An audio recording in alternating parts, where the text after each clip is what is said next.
What is up, everybody? Okay, time for Lostbelt 1, which is fairly boring until we get to like Anastasia and Ivan and all that. Anastasia's a pretty good fight, though. I think we actually might have a hard time with that one. Alright. See, the event ends soon. Thankfully, I've cleared it on both of my accounts that I need to.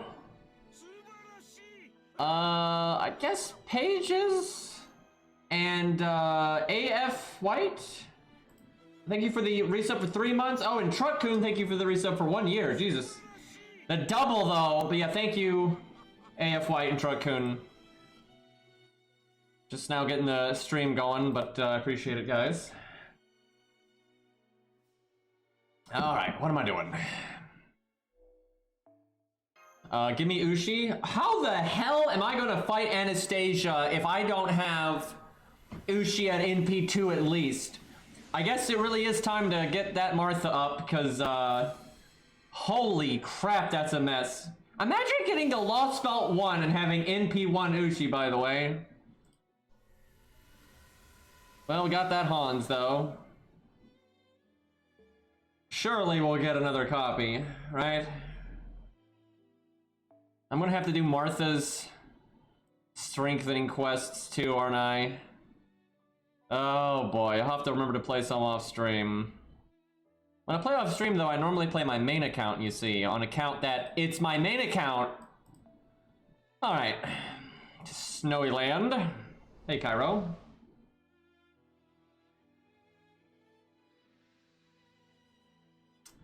Alright. Wow, we're already on chapter 9. Only played a little bit yesterday. What shall we use? I wouldn't mind soloing with someone like at neutral, but this account really needs to bring units to get bond and that kind of thing. Although it mostly just needs bond on George and Stheno. Who has divinity? What do we have here? Always Gilgamesh.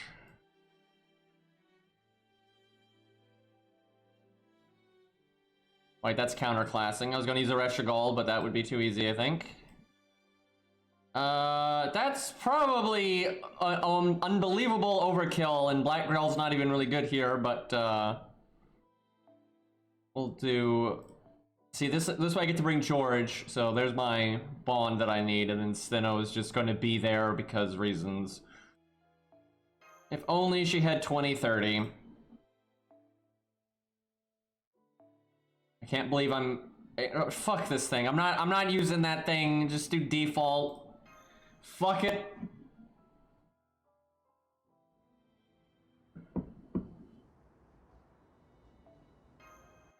Probably wouldn't stream Martha's stages just because I don't think they're anything of note. Besides, I don't actually have the things to level her this second.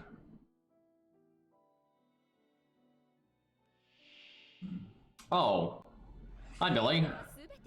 Pretty sure you just have to break the health bar because this game hates fun. I think we're about to fight Beowulf and Billy. And there you have to actually beat them. That's like the first real boss fight, I suppose, here. This song is just so slow. My god, I need some juice here. There we go, that's better.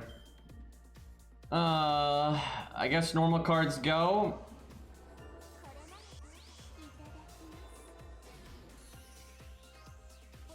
Oh yeah, she can actually give that to someone else. That's really handy. Oh man, Lost gave her that new command code. That's disgusting.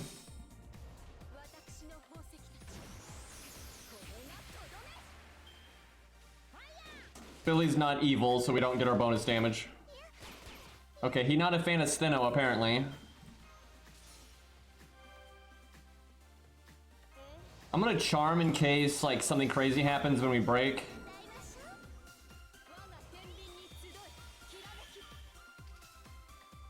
Can she break with...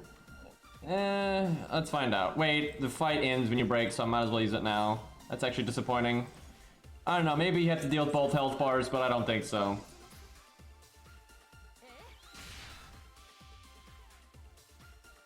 Got Luvia to 100 today and murdered the challenge quest with her and Martha. Yeah, I can see that working out.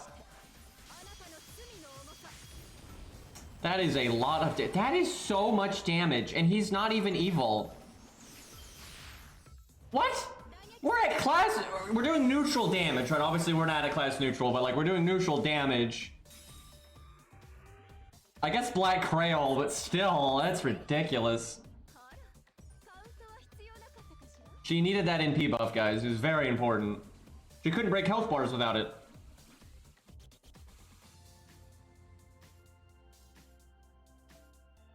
Okay, this is a real fight.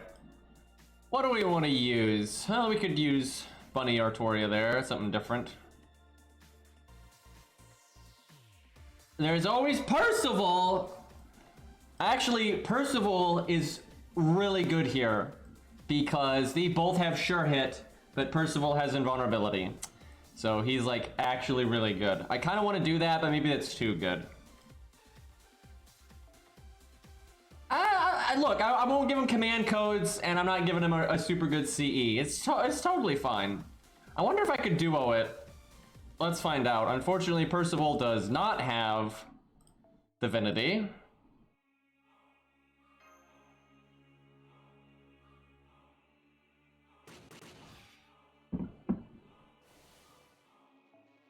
Oh, you're right. Her passive is against archers. I keep forgetting that. Why did that just keeps being relevant for some reason? I guess they did that because of Ishtar being Rin hearted. Billy gets his MP really quick, but Beowulf does more damage to us. I think it's gotta be Billy anyway. I don't know, that's a hard call. Well, we'll do this because she's not counterclassing Billy. I still find it funny though that Stheno, out of all the servants in the game, there's so many, out of all of them, Stheno is the only one whose third passive is for her legit 100% just pure counterclass. The next best is Jekyll and Hyde, but that's not quite the same because, you know, the whole Assassin Berserker thing. But yeah, she counters Ryder when she's an assassin, and she's the only one that does something like that. And I don't have her third passive, so we don't get to see any of it, but maybe someday. Alright. Do I hit Billy? Kind of up to if I think I can break. I think I can do 83k to Beowulf. I should just do 83k to Beowulf. I'll try it. Stheno, you couldn't do the one thing that we generally bring you for. I mean, I guess the charm is fine, but slowing Billy down would be good.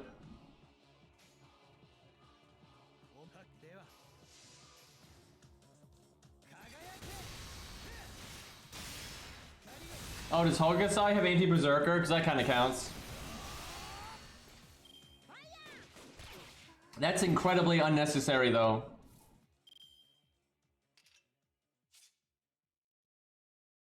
Let's see.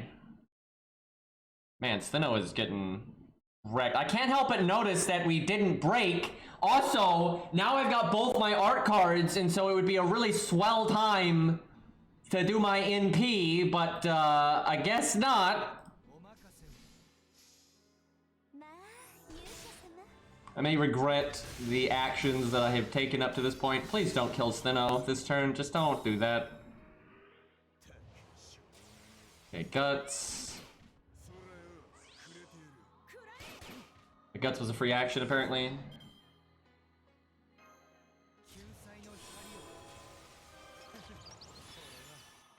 I wish they had actually attacked Percival more. Because he whiffed a good bit of his heal there. I could remove Beowulf's buffs Okay, fine. I kind of wanted to tag Billy instead, but... maybe I should have waited, because his guts might just wear off, and I don't care about removing the crit buff right now. Because Percival has invulnerability. Yeah, I don't like the skill fast forwarding. I normally activate it on accident, because it activates even if you're just like trying to switch targets or whatever.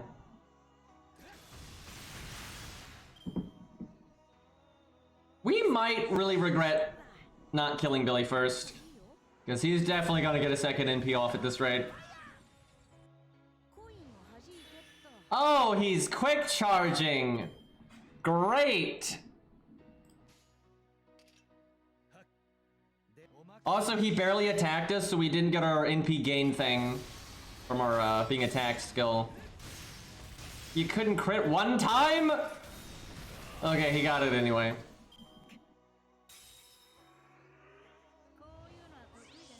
Evade, that was probably a free action. Oh, that hurt. Okay, Beowulf needs to die so I can save the invulnerability for next turn.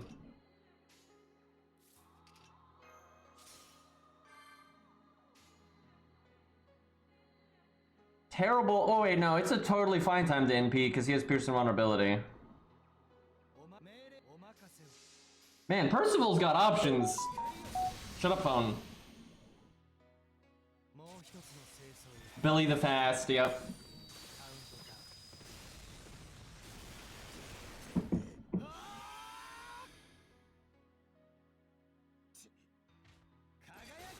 Wow, and then he gets the Pierce invulnerability on the Buster. Wow, we just win right there. How about that? Didn't even use the other invincibility.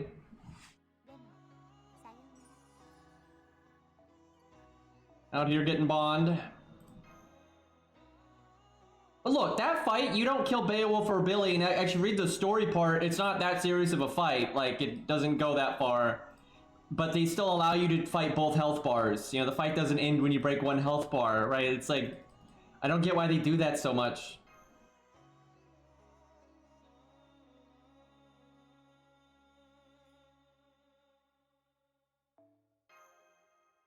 Yeah, thankfully Percival's not lame. We might get some news tonight. I don't think we're getting a JP stream tonight, because they didn't announce anything as far as I'm aware. But they may still just announce something on the website or Twitter or what have you. We'll see though. But yeah, NA, but who the fuck cares about an NA stream? Everyone always like acts like that's relevant. It's not relevant. It's like they're gonna announce a bunch of shit we already knew they were gonna announce. Like there's never been a time NA announced something that's like, oh hey, we introduced a new thing that FGO never had before, right? It's like, who cares? I don't even know why they make streams. They could just make a post. It's the same thing.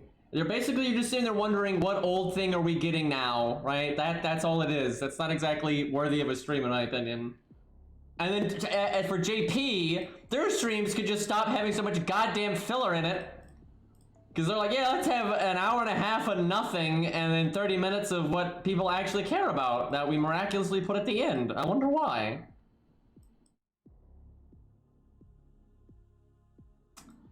Shame Persona's not here right now because I wouldn't mind using Sitting Master. I feel like we haven't used him in a while. Use Gozen. If anyone has... Is mine 10? Let me look. I've got my main up on my other monitor here. Let me see.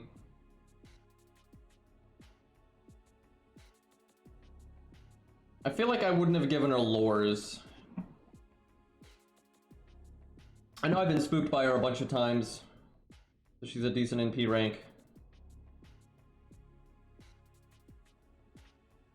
Alright, let's see. Where is she? Mine is... Yeah, not 10, she's 666. Because, yeah, NP4. I really should make her 10-10-10 at some point, though, just because she's got kind of fun gameplay. We could do Burgess. I feel like we haven't used her in a while.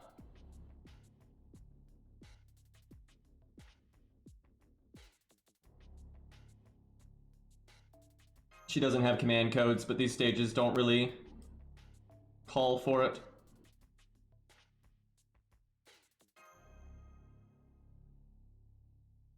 Like, even the animation updates, which you don't even get early all the time, you just get sometimes, it's like, you don't need a stream for that, because it's not like you're getting an animation update for Mozart. You know, it's never before seen. It's like you're getting an animation update that's been on JP for a while already. And yes, it's nice to get them early, but you don't need to stream that, for God's sakes. Like, a lot of games from Asia that get localized act this way. Like, it's not unique to FGO. Like, Vandictus did this years and years and years ago. Like, before some of these people playing FGO were even born, I swear. But, you know, a lot of Asian games that get, like, small localization teams that just translate stuff, they try to act like nobody knows how to use the internet. I mean, it's really sad. It's like and it's obviously not, like, the localization team's fault. It's, like, the orders from up above. But they have to act like, you know, people don't just look at the JP news and know what's coming anyway, right? And everyone does that. It's like, it's the fucking internet. Nobody is surprised by, like, the news you get on a localized version of a game that's like 6 months to 2 years behind. Because, like, Vandictus is 6 months behind the Korean version, right? And and that's closer than FGO, but even with that, everybody always knows what's coming down the pipeline anyway, always. But then not only do they, like, it's like, not only do they try to make a big deal out of their announcements on NA, they try to act like it's a surprise. It's not a surprise. It's a surprise to Bob, and that's it, right? And it's even worse for FGO, because FGO is 2 years behind. You know, so it's very far away from a surprise by the time it gets down the pipeline. Alright, these are trash mobs. Not actually a boss fight here. Alright, Berserkers need to go. Leave Bob out of this.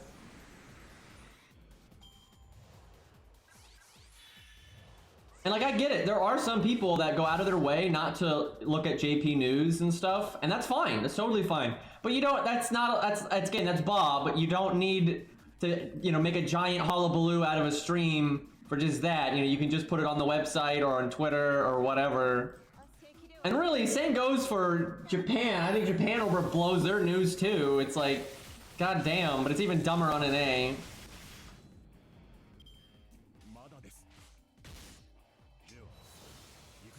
Like, the anniversary streams, you know, actually work because, you know, they have, like, the music and all that. You know, that I'm okay with. But a lot of the JP streams, it's like, this doesn't need to be the stream. And if you want to do, like, a radio show on the side, that's totally fine. But you don't need to connect that to your, you know, 10 minutes of news.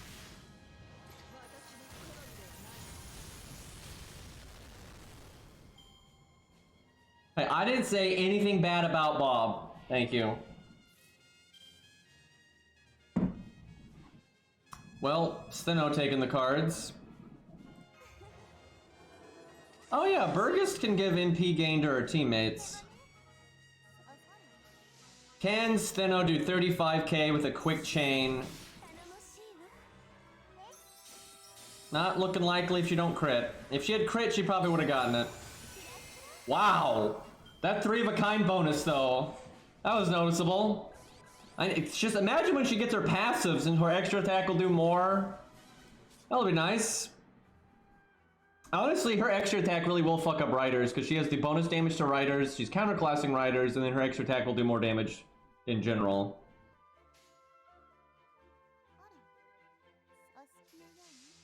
I'm doing that because I'm trying to get her NP. Although, really, I should have done one of Burgess's cards anyway, because she's got her battery skill. Kind of hoping she would crit with that 70%.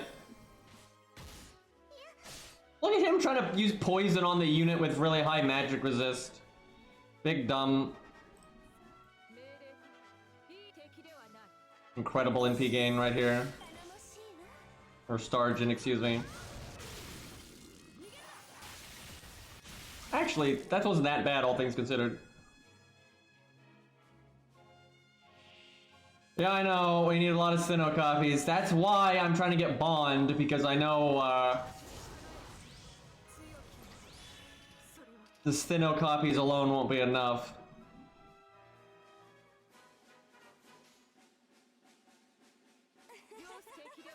If they ever do a free 4-star again, this account's gonna have to pick Stheno just to get the coins. God, when was the last time Stheno got a rate up, by the way? I'm not sure that, like, I'm sure it happened at some point. Maybe during that event where she was, Juliet. This is the only account where I'd have to worry about that.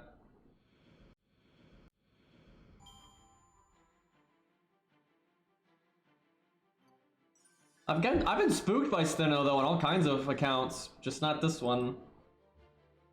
Maybe when we roll for Asclepius, we'll get lucky. They haven't done a 4-star ticket in like 2 years. Something like that. I think she's gotten a specific rate up at some point. They mix in some weird rate ups from time to time. I doubt it was for anything major though.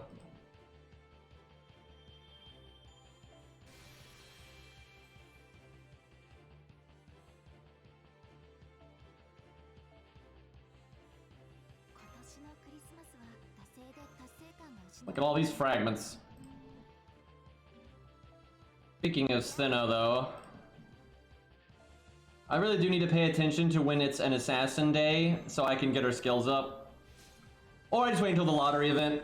Like the first lottery event will get this account on the map. More attack up or higher charm chance.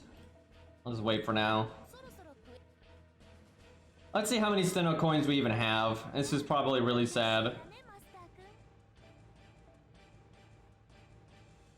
60. Oh boy. Oh yeah, I can level her. That's a thing.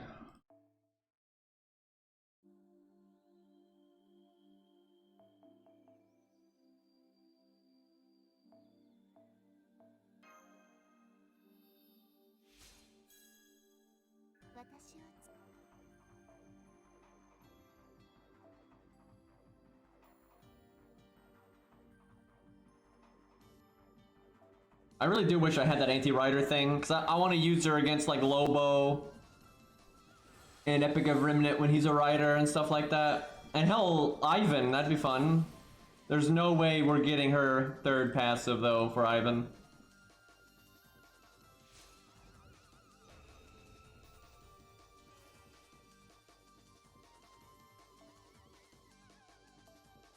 Yeah, the issue with like going past spawn 10 is like it takes so long that you're more likely to get a spook by then half the time.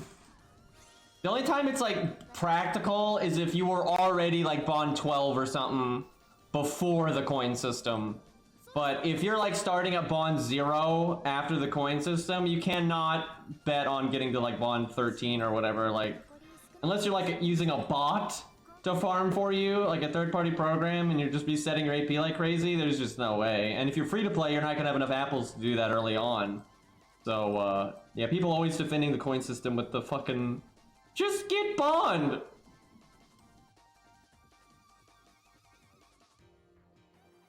That Caligula, though. I got another Caligula. And that one's mine. And another... What are all these fucking Caligulas, dude? It's like people liked his animation update or something. And Cap'n is just like, look at all these scrubs with their 80 and 90 Caligulas, and like this one's not even 10, 10, 10, and Cap'n's over there with the 100, 10, 10, 10, 2K foe, you know. What is that CE? I mean, I guess Starbomb is good on him actually. Got the Dino Mom. I've been summoned, yeah. Alright, there's something kind of fun.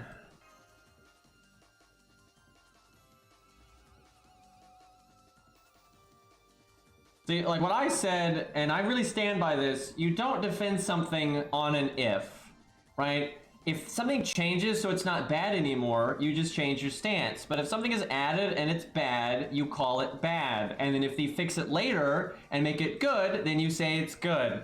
Because like, if you look at their track record of DW, it's pretty optimistic to be like, yeah, they're gonna add universal coins. I wish they did. I think everybody wished they did. But we saw how that worked out. And the thing is, it's like, even if they added universal coins, you know they would have added them at a rate that was so slow. Because the whole point of this, and it worked, a good example is Oberyn and Morgan. Right? People knew that they could get to Bond 15 and get a lot of the coins, and they wouldn't need as many copies of them, but it didn't matter. They rolled for those extra copies anyway, because nobody wants to wait 3 years to get to Bond 15 on a unit they really like. Like, nobody, right? So of course people, I mean, so many people wailed past NP5 for those units, and that's why they added a second rate up to Morgan, by the way, is because they knew people would do it. Like, when else have they ever done that, by the way? Like, with the added Morgan, and then her rate up ends, and then like a week later, she gets another rate up. Oh, I wonder why, right? Like, it's so ridiculous, dude. And oh, look, that month they made an absurd amount of money. That's the whole point of the coin system, right? It's not there to, you know, give units more customization or to make your favorite unit stronger. That's not the point of it. You know, the point of it is to get people to go way past NP5 and even on units that they already have. Yeah, that's the whole point of it. And that was obvious when they introduced it. And even if they did universal coins, that wouldn't change, right? Because there's no world where they would have added universal coins at a rate at which people would be like, oh yeah, I'll just wait 6 months to you know, no one's gonna do that. Because the thing is, like with 2K Foe and Grails and stuff, you can't open your wallet and get those things faster. I mean, you can buy the Foe items once a month, but you can do that as a free-to-play anyway. You know, like a lot of people have rare prisms to burn after they've been playing for a while, and you can only get 1 per month. Like 1 per month. That's it. Doesn't matter how much you spend, you can never get more than 1 per month. And there's no way to get Grails through spending, you know, but so most of the ways to upgrade a unit, basically all the ways to upgrade units and make them stronger have never been tied to whaling, ever. Command codes, just play the game. There's no way to open your wallet and get command codes, right? Command codes are just tied to completing events. That's it. Same for lures, same for, you know, getting the XP to get to 100, you know, all that stuff. It's just play the game, and that's how you get your unit stronger. It's always been the case. But the coin system was the first time that he did something where it's like, it's just a part to make the unit stronger, just like all those other systems, and yet the way you interact with it is through rolling. Even if you already have them in P5, right? Like it's terrible, and that was obviously the case from the get-go. And yeah, everyone's been on fucking copium, so... I don't know though, there's a lot of people haven't liked it, so maybe they'll change it in future, but I'm not holding my breath. Columns riding the lizard guy. Teamwork! That's actually a thing in real life where like there's this type of spider and frog that have just like evolved to work together, and like the spider will like ride. No, I think I can't remember. I think the frog rides the spider actually. I can't remember, but because I think it's like a really big spider and a smaller type of frog, and they just co-op. And like the frog can defend the spider from a lot of its predators, and the spider helps the frog get food and such. So they always work together. It's kind of not something you would expect. Like spiders and frogs are kind of an odd combo, but it worked. I probably should have NP'd earlier.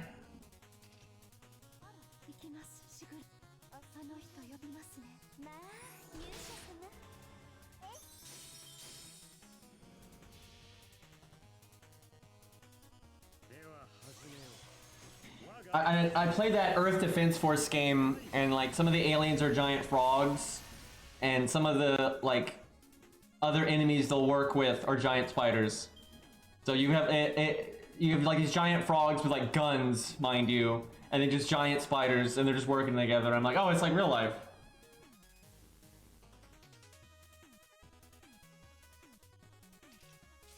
Okay, these are the last 3, but then the wave switches over. NP game, let's go.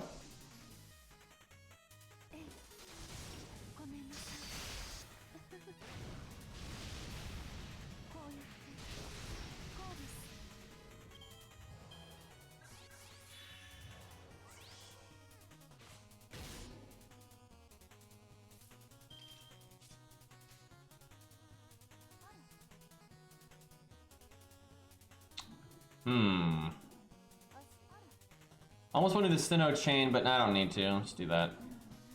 But yeah, I can't even imagine you're just like, you know, some random insect or, you know, small critter, and then you hear like a tally-ho, and there's a fucking spider and a frog working together. It's like, what the hell is going on?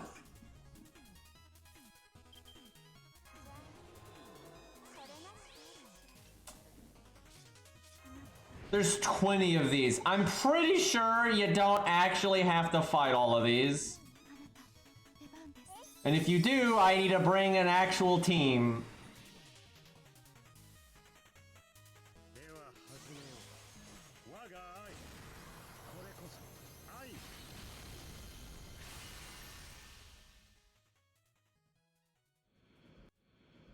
Yeah, FGO does not do a good job of bringing in new players at all. That is not where their profits come from. And it's a mistake. It's a mistake that it's a mistake a lot of game developers make, where they're like, oh, well, our big money makers are the veteran players, so we need to make all of our content catered to veteran players.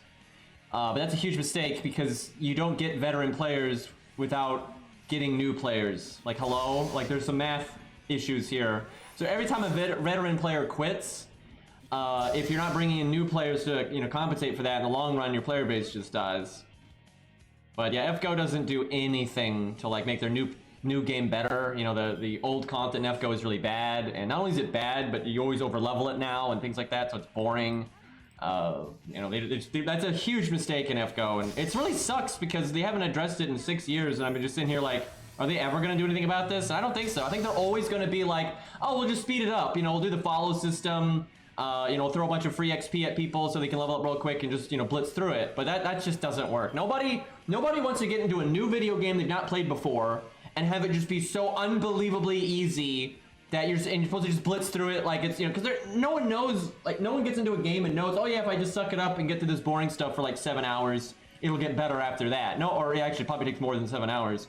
You know, 30 hours or whatever, right? Nobody thinks that way, right? If they jump into a new game and it's boring, they're just going to quit. And that happens to FGO a lot.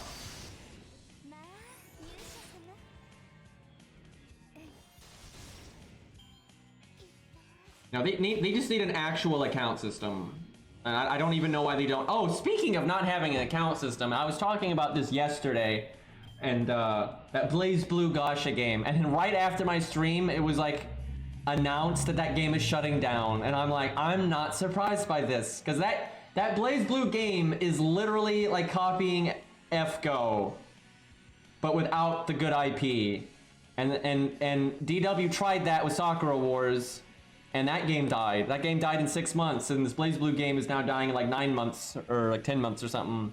And I think they've actually been they've been at a loss for a while, like operating at a loss. So they probably should have shut down sooner, but they were trying to make it work. But yeah, it's like that. Honestly, DW should take away from Soccer Wars and that BlazBlue game dying that their business model is bad. A lot of their core ideas are bad, and the only reason they're doing so well is because the Fate IP is so strong. That's clearly the case.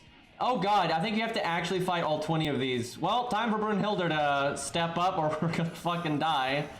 This is what I get for not bringing a team. Let's see, she needs to get her NP right the hell now.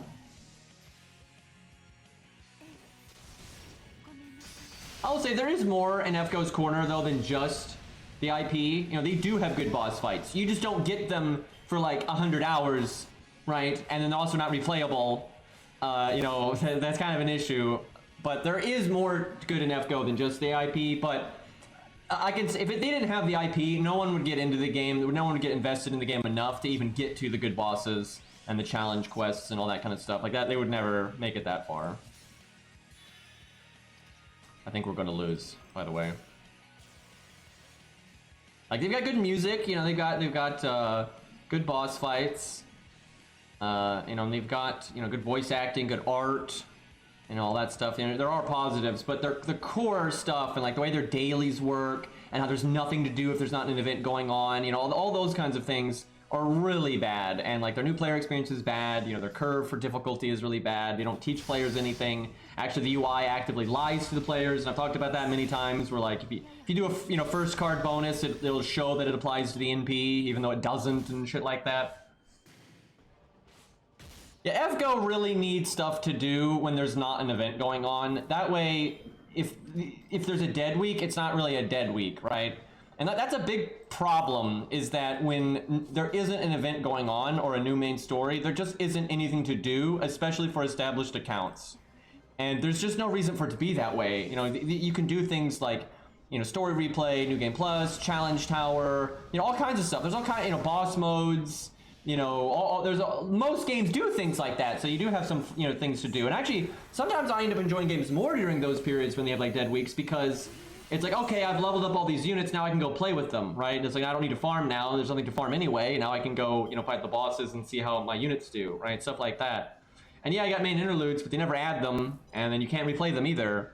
Kiara is the only replayable boss in all of FGO, which I find that so funny. Like, out of all of the challenge quests and main story fights, the only one that is permanent and you can play it whenever you want, you don't have to reset the app, any of that, is freaking Kiara, which is not that good of a boss fight because it's pretty boring and, you know, slow. And if you want to do it quickly, you have to just strong arm it. And that's like, how is that the one, right? Like, there's so many better challenge quests out there that they could have done. Holy crap, this stage is just so nasty. Like, my god, I'm gonna have to actually take this one somewhat seriously. Okay, can you just triple crit this guy? No, if she had triple crit, he might have died. He probably would have still barely lived. I think we're screwed. We're gonna die like on the final turn here. Don't you skill seal me. Because yeah, I can probably kill this guy now, but then I'm gonna die to the trash mobs. If I tell you what, if she had the heal command code, she probably would have won. Because it's been 16 turns, so she probably would have healed like 3 to 4 times. So I'd have like, you know, 4,000 more health, potentially more if I had the heal boost command code. And that'd probably be enough to live another turn or so. This stage is soloable by some units, but we weren't even set up to solo in the first place. Technically, I could still win, but we'd have to get really lucky. Because even if I live this turn, I have to live one more turn. Damn. He barely killed me there.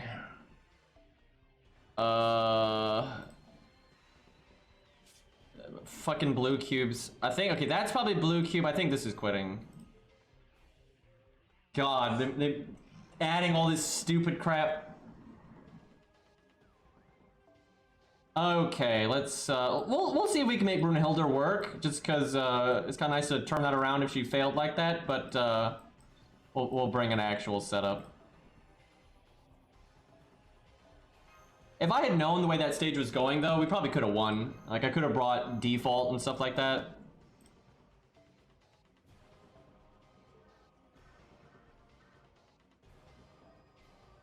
Let's see, Arash is good here.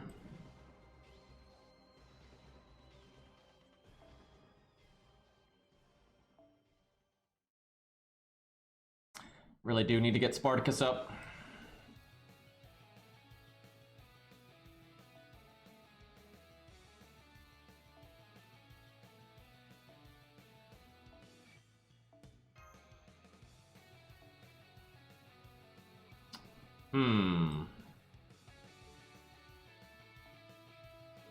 Piece of emergency, Protoku in the back, because he's got anti-beast. I want to bring Stheno just for the bond. I want to bring George too, though, for the bond. I could cut David. Rather not. From a practical standpoint, I should cut Stheno.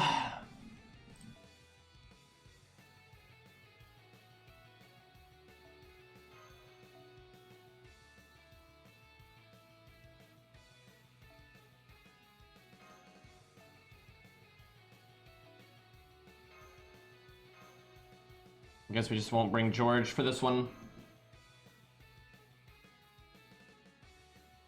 40% of a nickel.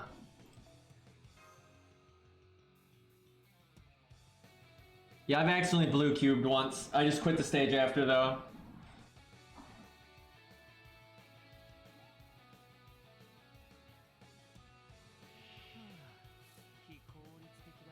I don't want Arash to go boom right off the start, because I want to take advantage of his health. Anytime they attack Arash, they're basically throwing their damage into the void.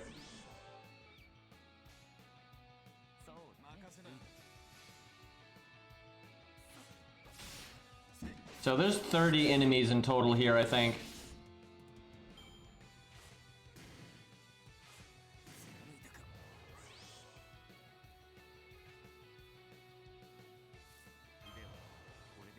Watch them never attack Arash.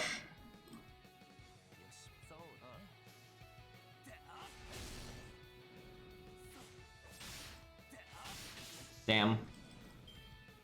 Hoping David would kill that. They're not a fan of Siegfried, I'm seeing.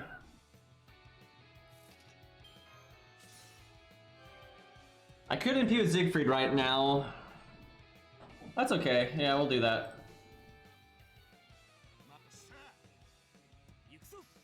It's weak enemies, but he doesn't have much to hit anyway.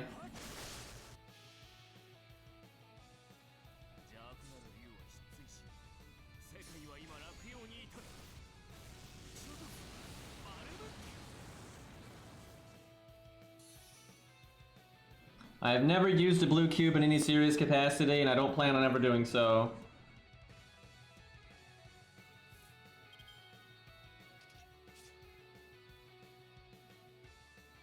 Put a Rosh, but he still hasn't lost any health yet, so we'll wait.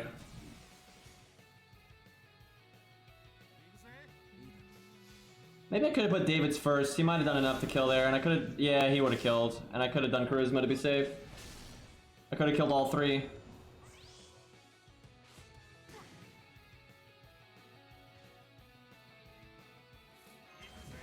We're doing so much better than last time, though.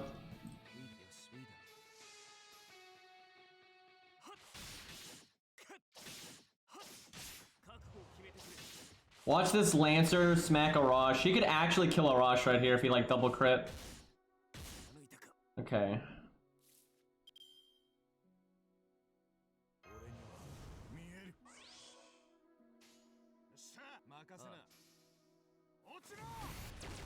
Any future servants you would like? I mean, what I always say is, like, Green Knight, Butch Cassidy, Henry V. It's the big stuff. And I used to say Vortigern, but we know how that worked out. Do I just Stella here? No, I can wait.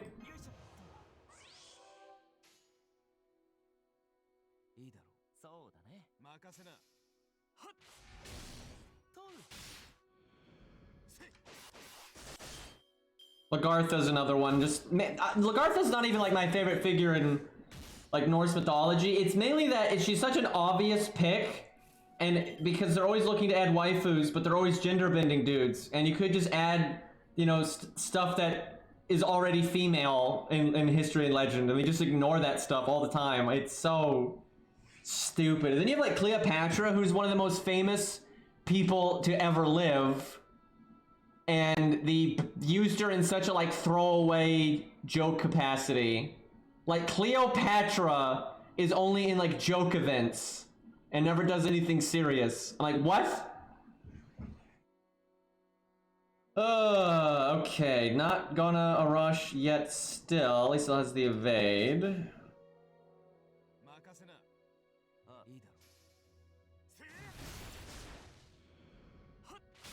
Yeah, I was asking for Vortigern to get added for years, and then they did that. His original voice actor in Garden of Avalon too, man, was just so perfect. That's exactly like the voice that you would expect out of Vortigern, right? It was so good. And they're like, oh yeah, we're gonna just bullshit, make up some nonsense now. Okay, this might be the time. Nah, he's still got his evade. I can't Stella until we at least get rid of the evade. It's just somehow, I don't know, how on earth is Siegfried the one, like, getting fucked up? Because it's Berserkers and Lancers, right? And so the Lancers are less effective against Siegfried, so he's objectively better off in that because of that. And then I've been using the heal on Siegfried. This is the second time I've healed Siegfried. He's got his own heal. I've like been completely favoring him in terms of survivability. But Siegfried is the one getting lasered. Insane Herc, Saber or Archer preferably, but I'd be fine with any of them really. Like Lance or Herc would be fine.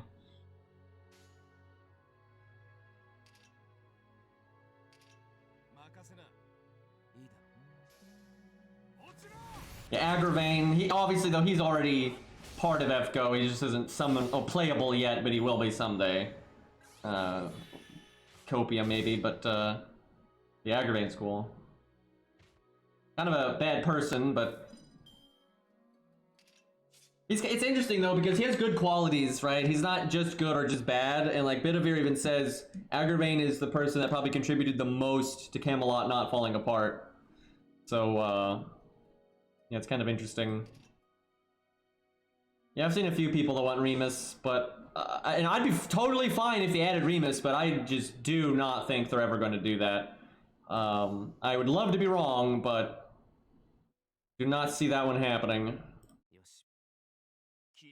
He's just not like nearly prominent enough, you know. And like, okay, if Romulus was like as popular as Jalter or Gilgamesh, then I would say actually he'd probably get added. But Romulus isn't even close to that level of popularity, so look at this. David had the Caneth thingy and you know, his own evade, so he had 4 hits and then he got his heal and his, you know, big defense up and everything, and somehow he is still now behind Arash. Like, Arash is just not dying. Like, it is just not happening. I mean, to be fair, if I was the enemy, I would, like, never attack Arash unless I could one-shot him. Unless I could kill him that turn, I wouldn't do it. Because otherwise you're just wasting your damage, so I'd attack everything but him.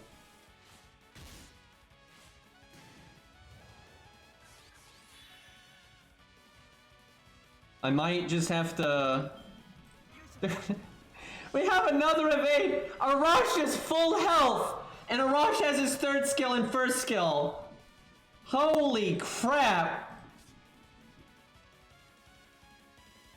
I think I gotta just kill him just so I can start getting NP on Brunhilde. I shouldn't have evaded then, I should have evaded next turn. So I could give Brunhilde the evade.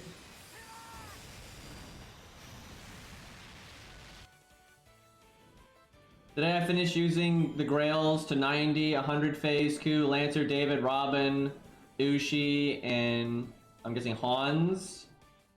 Well, I mean, that's a lot of like fundamental. Your account's actually in pretty good shape then, because like no matter what golds you happen to pull, you always have a free-to-play like guaranteed unit there in like good shape, because they're all going to be in P5 and whatnot. So that's a good backbone. So you got support and like all the fundamental DPS there. That's what my brother does. He just like grails all the low stars that he likes to 90 at least, and then he just gets whatever golds he gets. I could... Yeah, I think I'm gonna Siegfried NP here. Like a free turn of survival for Brunhilde.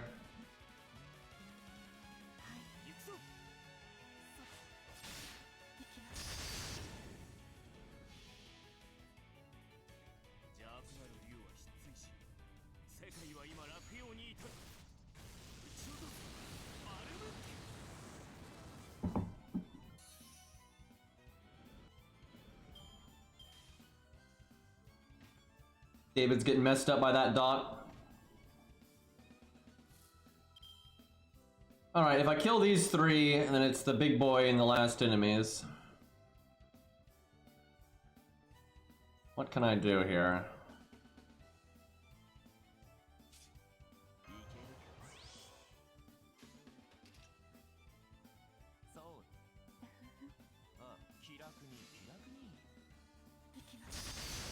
Man, holy shit! Not only were the Lancers less of a threat to Siegfried, but they're more of a threat to Arash and David. because, you know, Lancer Archer. I have no idea. I guess Arash just was not getting attacked much. Alright, one more enemy and it's go time. Guess I take out the Lancer, just because he's got the dot ready to go.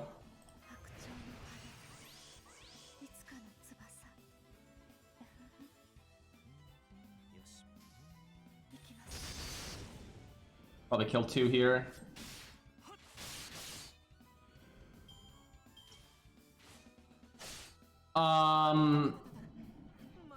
Well, see ya, David.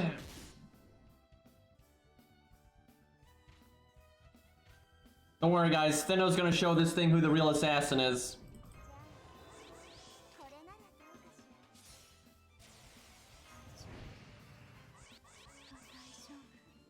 Oh yeah, Siegfried Brynhildr Beloved. He's one of the oldest units that has that, actually.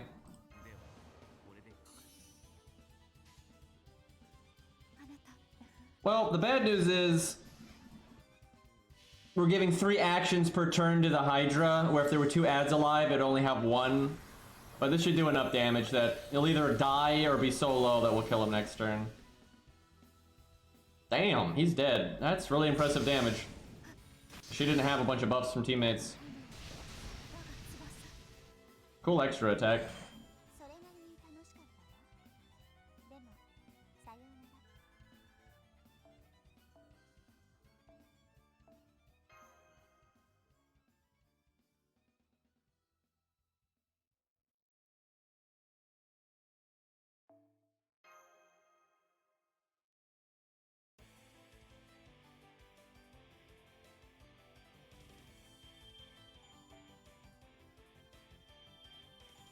Okay, wait, can we they even have a UI that they made where you get more than one reward on the same screen, but yeah, they don't use that retroactively, so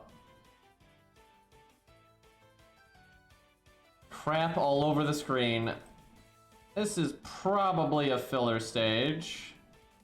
That is not the best Tristan I've ever seen. I don't have his buff success chance command code equipped right now. Oh, let me fix that. I've got the account up right here. I can at least give him that.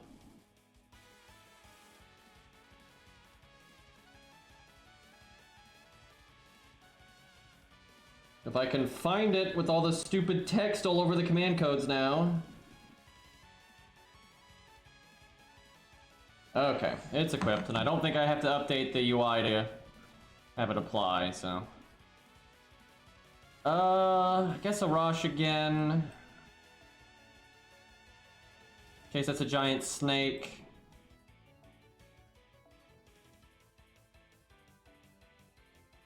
On's DPS with his 0 attack foes. Very impressive.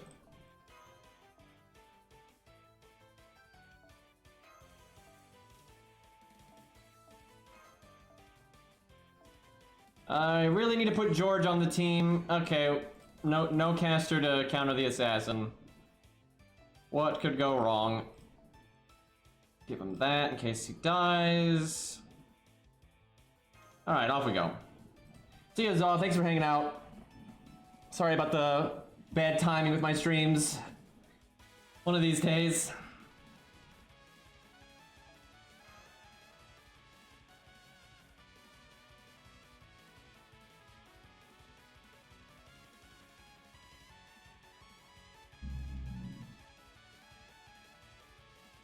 So I'm about ready though to repost that Epic NP's video that got taken down a while ago.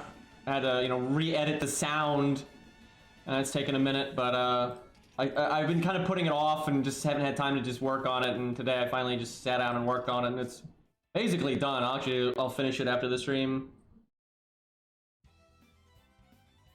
Do I just Arash? Not yet.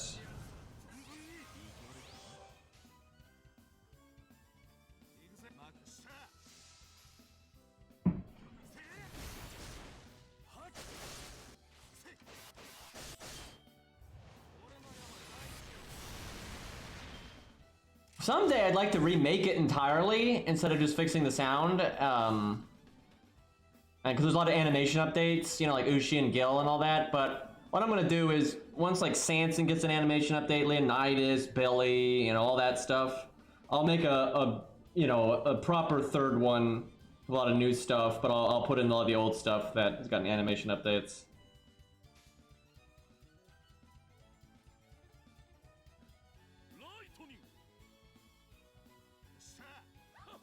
I could have done Arash first, then double Tesla.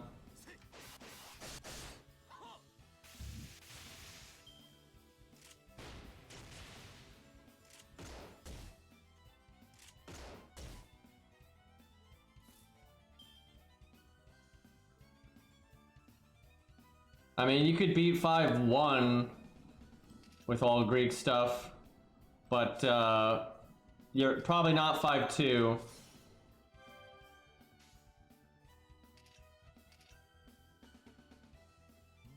Because, oh, let me think. I mean, I guess there's Herc. I don't know, I take it back. Because of Herc, you could probably do it. Because Herc kinda good. He can solo Demeter, and he is so good against Zeus. Like, holy crap, he's good. My Herc account beat Zeus in one try. Like, that accounts, you know, pretty free-to-play units that were leveled for the most part. And it's a complete free-to-play account, but, you know, it's got some golds. But it mostly used low stars and then just Herc, and then it did it quite easily. Can I do 27k if I do David's Chain? Probably not. Well, I can't believe I'm using the attack up this way, but what are you gonna do? But yeah, because of Herc, you can pretty much beat everything that way. I can't think of any boss. Like, even though 5-2 is a step up in difficulty, like, absolutely. I don't think that would really matter. Because 5-1, Lostbelt 5-1 is not a step up in difficulty. I'd actually say it's a step down compared to Lostbelt 3. And, you know, it's got some fights that are okay, like Poseidon. But there's nothing special about 5-1, gameplay-wise. But yeah, 5-2 is a step up in difficulty, and then Lostbelt 6, for most of it's not a step up in difficulty, but Fluffy is. And there are some other hard fights in 6, but they're not really any harder than Zeus or Demeter.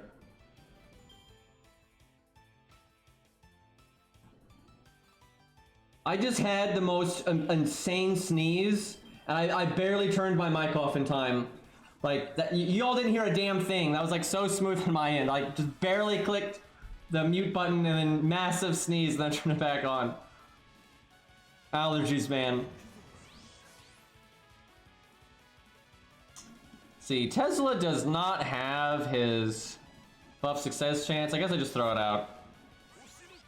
Yeah, I got all the offensive stuff anyway.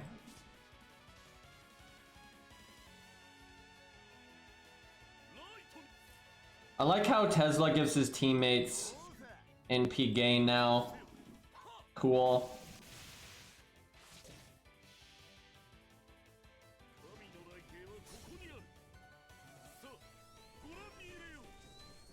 Cersei's a little bit useful there just because she can remove debuffs.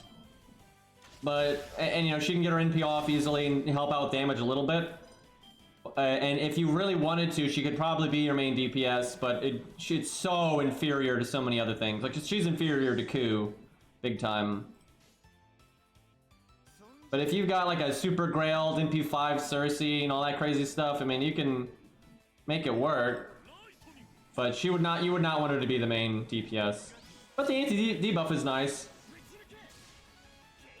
I don't think Fluffy can be turned into a pig. He can't, as far as I'm aware, he can't be stunned, petrified, charmed, any of that stuff. I never looked into if he could be pigged or not, but I don't see, with how many bosses can't be pigged and then how he's got anti-CC, I don't see that happening.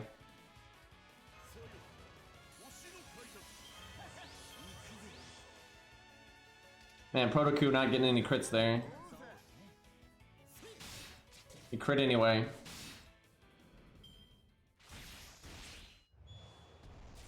But the issues with Cersei there, and because these things matter, because here's the thing. Fluffy is not that complicated of a boss. It's just, it is what it is. He's not that complicated. It's just, it rewards massive survival and massive damage. That's it. That's the whole fight. Massive damage, massive survival, and then if the only aspect of utility that's good is like anti-debuff, right? So that's all there is to the fight.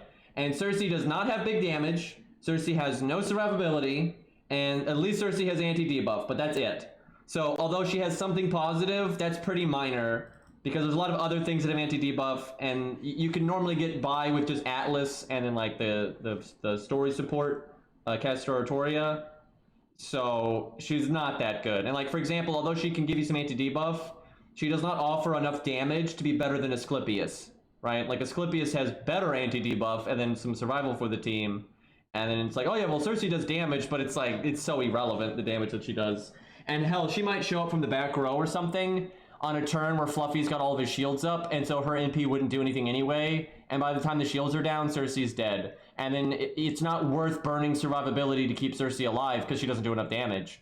So it's like you're not going to want to use your Mystico to evade on Cersei or anything like that. You don't want to do mashes and vulnerability on Cersei. None of that stuff is worth it. So overall, I'd actually say Cersei's kind of bad for Fluffy, but she's not the worst. And at least because she has anti-debuff, you can put her on the team and have it not just be a complete travesty. But there's no world where you're like, wow, Fluffy was so much easier because I used Cersei. Like, that's definitely not a thing. Sorry to say. Look at that 90 Babbage at 144. Feels bad. Any interesting casters? Not really. Alright, chat, it's time for me to put... I bet you this is a giant snake, so I'm going to regret everything that I'm doing right now, but it's time for Geronimo.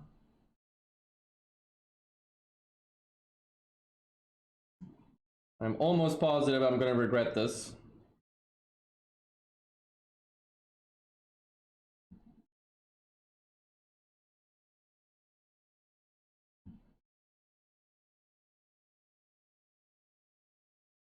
Okay.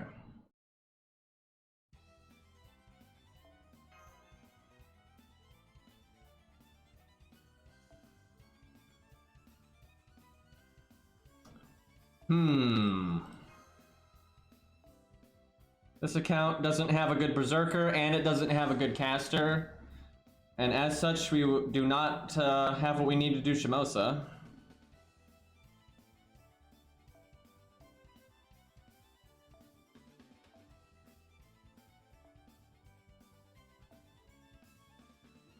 David is so, or George is so bad, but I need that bond.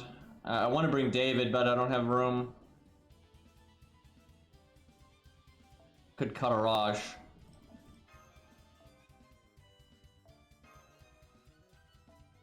She has so far to go. At least she's about to get Bond 7. That's something.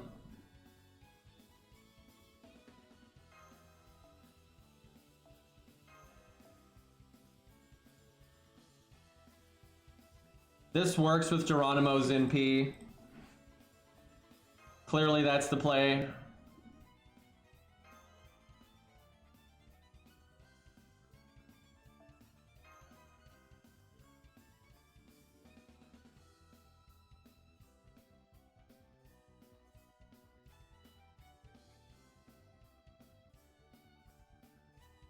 It is really annoying though. There's a lot of really hard boss fights where Scath gets to do her stun, and so she can be very useful because of that.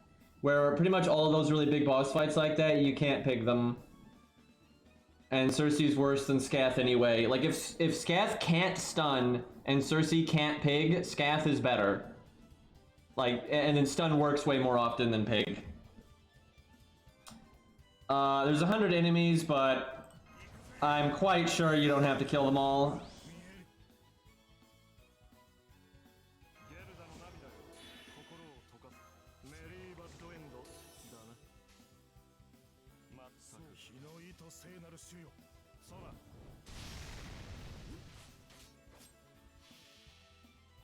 That is not the best NP gain right there.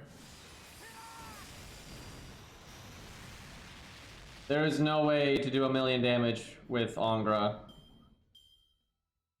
That is completely, unless there's a boss gimmick where they give you like, you know, plus 500,000 health. There's no way to do it. Because I gotta stress this because people get this wrong all the time. Angra's NP is not based on the damage taken. It's not how it works. It's what his health was versus what it is, and then multiplied by his NP rank. So it can be 3 points of damage per point of missing health. But so if a boss does, you know, 1,000,000 damage to you, it's only going to do the damage based on what health Angra had versus what it is, right? So let's say Angra's maximum health is 14,000 and it goes down to like 1 health because of guts or something. You're only getting the value of 14,000 health. It doesn't matter how much the boss hit you for. So yeah, it's just, there's no way. Now you can health stack with a good craft essence that gives like 3,000 health. You can, you know, Grail Angra. You can get health boosts from Merlin and things like that and other craft essences. But there's just no way to get his damage that high. You know, you can get like 60 to 80k, right? You can get in those ranges, which is actually good because he's doing true damage. I mean, 80k from true damage is pretty wild, but yeah, good luck getting any more than that. Now, you can get more than that though on stages where the boss gives you bonus health, and there are several bosses that do that where they give you like plus 5,000 health or even 10,000 health, and Angra can do a lot more damage in those stages. The thing is, if Angra actually did damage based on his damage taken, he'd actually be pretty good, and you'd see people use him. Like, he'd actually get used unironically pretty often, especially by budget setups. Because anybody can, you know, if you play the game long enough, you're going to get Angra eventually. It can take a while, but you're going to get him, and you don't have to use SQ for him. That's the big thing, no SQ to get him. And there's a lot of bosses with like damage resist and weird gimmicks like that, but they might hit really hard. There's loads of bosses that hit stupid hard with their NPs. So you just slap, you know, any guts on Angra, and then you just get him NP'd with taunt, or if it's an AoE NP, he gets it no matter what, and then you just protect him before that to his full health, and then you just blast the boss and ignore their damage. Because damage resist, you can't get around unless you have true damage, right? Like armor ignore doesn't work, right? Things like Gwaine and Suzuka Gozen and CCC, there's no way to do normal damage to them unless it's true damage, and almost no one does true damage except for Angra and like Dots from like Robin Hood and shooting and all that. So Angra's pretty unique like that. But unfortunately it doesn't work that way, and as such he can't do that much damage. I wish Geronimo had cards right now, like a art card, so he got NP back to that art up. Divinity does not go through invulnerability or evade. Though if it does hit someone, its damage is flat, which is basically true damage, but it's not quite the same. Like flat damage is almost true damage, but it's you know, it can still be negated by evade, invulnerability. I think damage cut works on it too. Actually it might not, but invulnerability though and evade do, and like a few other random things do. But damage resist doesn't work though on Divinity, funnily enough.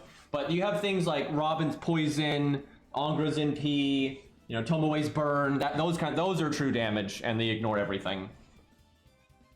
And although there's a few bosses that will have like debuff immunity, so you can't apply them in the first place, stuff like that. Wow, Geronimo's damage there did not really impress me.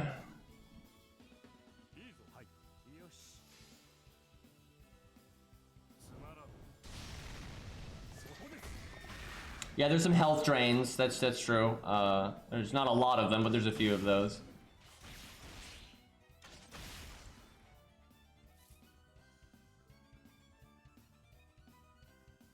Health drains are, let's see, I think there's like, maybe like 3 units with that or something. Some enemies have it, obviously.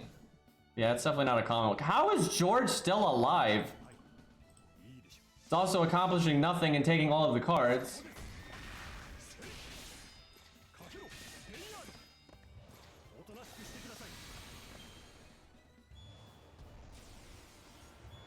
Guys! You didn't, how did you're counterclassing George and you didn't even proc his guts. Ridiculous. My god, Geronimo was a bad pick here. Babbage would be way better. Babbage and Casterku. You have a lot more single target damage.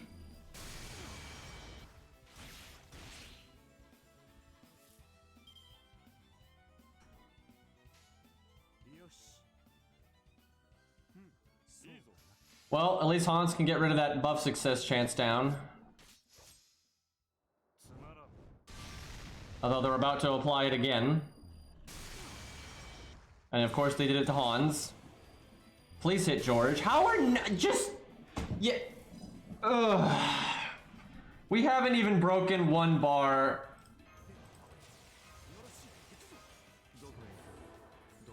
See, chat, the mistake is I've never used Geronimo's quick up when he had a quick card. That is clearly the problem.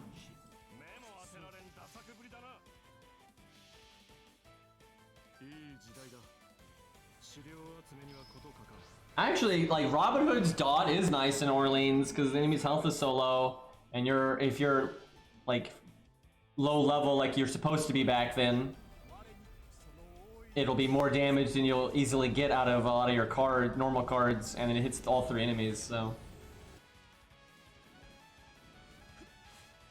How have we still not even broken the first health bar? This is pathetic.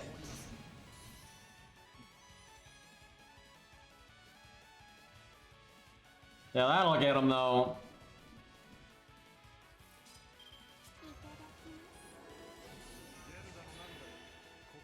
Okay, Geronimo 3rd skill. Yeah, that'll fuck him up. Watch this Stargin, boys.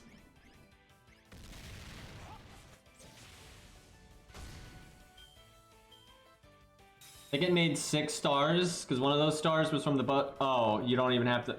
Imagine not having to actually kill a trash mob.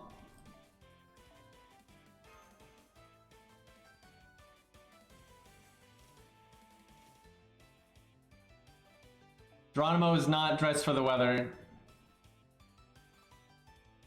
The man don't even got socks or sandals or shoes, right? And he's walking around in the snow. Nonsense.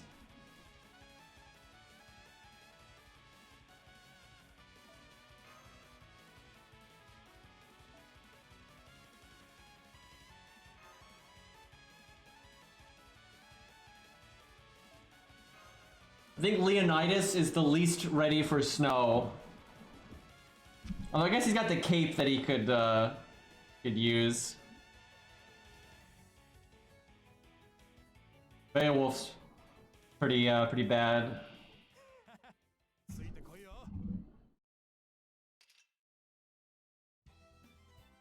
Music is definitely looping.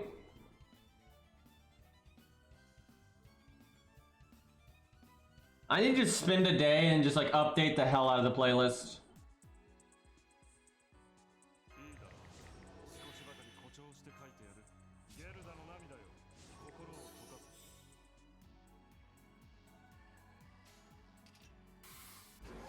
Go get him.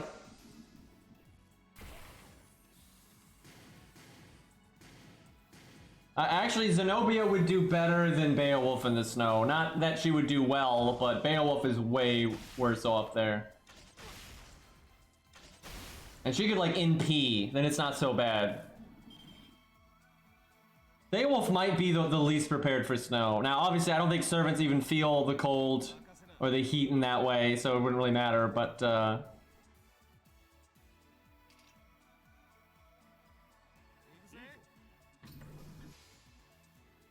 I can't think of anyone worse than Beowulf.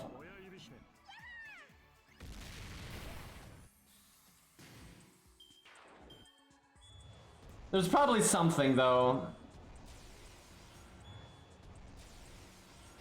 Kama's close, but even her I don't think is as bad. And she has different stages to pick from, and like her second stage would be better. Because at least like the bottom of her foot wouldn't be on the fucking snow. Also, she can fly. Which, you know, if you're flying fast in like cold wind, that would still suck, but it's still better than your feet being in the snow, so.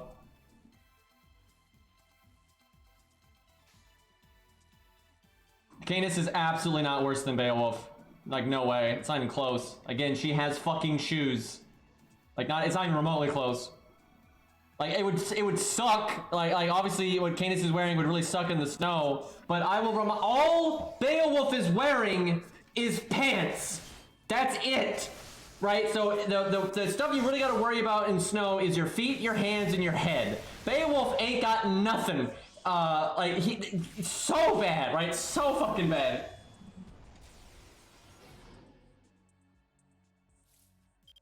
Babbage would, like, melt the snow.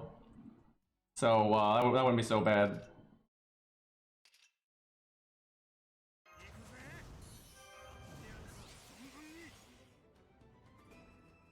I am trying to think, though, if there's something worse, but, So, there's stuff that's, like, close, but I don't think there's anything that's worse than Beowulf.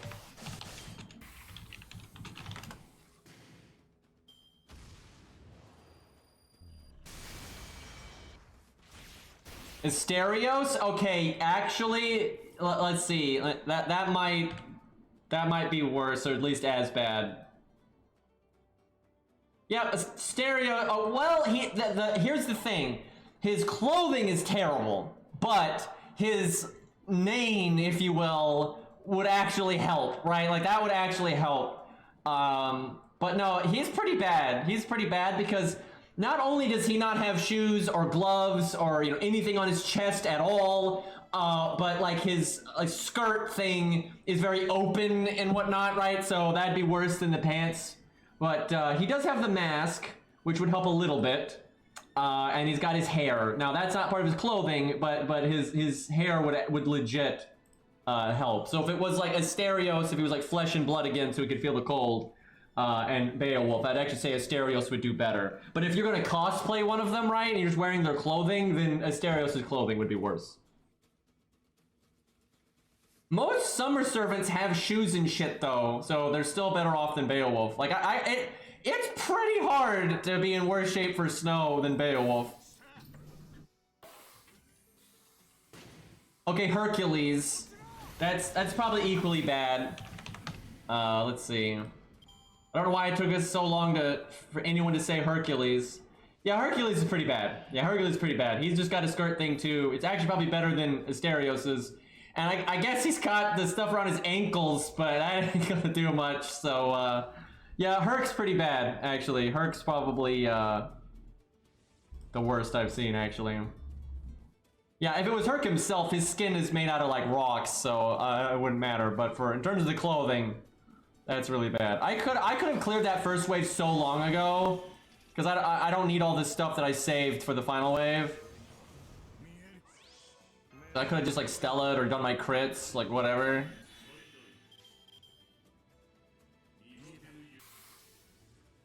Yeah, Berserkers really are the worst, and it's because a lot of them are just not wearing anything. Like, oh god, Spartacus. Let's see, we gotta take their best stage though. At their best stage they have, that would be his third stage. I mean, he's got a helmet, that would actually help. And he's got the cape, that would help too. The shoulder pads, that would help. But still nothing on his feet. He does have gloves, okay.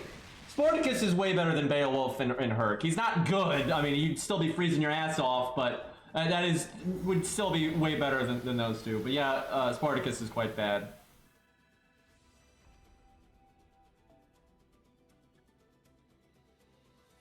Angra? Let's see, what's Angra got? None of his stages change what he's wearing, so that doesn't even matter, so he doesn't really have a best stage. It's pretty bad. Yeah, it's pretty bad. I mean, he does at least have the wraps. Like, way less of his foot is going to be in the snow compared to Beowulf and Asterios and Herc and stuff. Like, he's got the wraps on his arms and his legs. That would be way better. I mean, it would still suck, like, so bad, but he's a bit better. Like, obviously his skirt thing is pretty shit and whatnot. Like, Angra is, like, if I was going to do a tier list, you know, Angra would be like, you know, D-, right? Like, terrible. Terrible for dealing with winter. But Beowulf and Herc and Asterios, they would be F, right? Like they're like F- or something. So still not quite that bad. Like Zenobia would be like maybe just F, right? She's close, but she's not quite F-. Canis would probably be like in there with Angra. She's actually, no, she's better than Angra because her hands and feet are completely covered. So she's definitely better than Angra. She'd be like, I don't know, C- or D+, probably D+. Yeah, that's probably what that would be. Like, still just terrible, right? Still absolutely terrible, but way ahead of, like, Asterios. Enkidu would be pretty bad, but he's at least, like, you know, got, like, the robe. Like, obviously, Enkidu could just shapeshift into anything he wants, so it wouldn't matter, but his actual clothing would not be good in the winter because his hands aren't covered and his feet aren't covered, and that's... But still, he's ahead of Asterios and all of them. But he'd be in bad shape, too, because it's pretty light robes and stuff. But yeah, he can literally shapeshift his clothing into anything, so it wouldn't matter.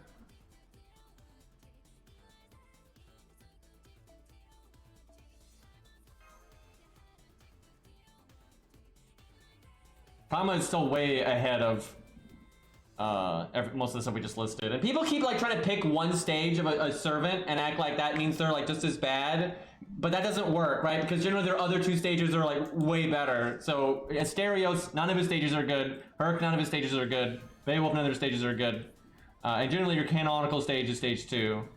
And even with the worst stage for Kama, it's still way better than like Hercules and stuff. Also, again, she flies, so... And yeah, Kama's on fire, but that's not really her clothing, but she still has shoes and shit, so it's just... You do not want, like, the bottom of your foot in snow, right? Not good. Super Orion, I'm pretty sure, has, like, heavy-duty boots and pants and everything. Obviously, his top half would not do so good, but let's see. So his best stage would be his stage 3, I guess? Or 2? Then probably 3. Actually, he's still be kind of low tier, but his bottom half would actually be in good shape. He's got fucking fur and boots and then heavy pants. That's really good for snow. Like, fur is really good for snow. And then he's got like the super fluffy cape. It just doesn't cover everything. So he's like almost there, right? But you know, too much chest showing. If he just took that fluffy, now he could wrap that cape around himself, like the back part. You know, he could literally take that and wrap it around his chest. And actually, he'd do okay. Now his hands would still be in a bad way, but you could put like your hands, in your pants. Actually, yeah, Orion could be okay. Like you're not gonna want to be in that, but you could survive if you're in like a snowstorm. You could prevent death in that thing. You just use the cape, wrap it around yourself, put your hands in your pants, and he could live. Yeah, he could live. Ishtar's bad, but again, so much better than like Hercules and all that because, well, let me see. I think she has gloves, and again, everyone keeps trying to use their worst stage where you're supposed to use their best stage. Okay, what's her best stage? Probably, okay, that's a problem. So Ishtar has a real issue here. She loses clothing as she goes, but she gains shoes. So what she would want to do is be stage 1 with the shoes from stage 3, right? That would be the way to go. But you can't have both, because like she could wrap that skirt thing around herself, and that would help a little bit. It's very thin though, so it wouldn't be that good. Not as good as like she's in terrible shape, but she's still way ahead of Hercules though.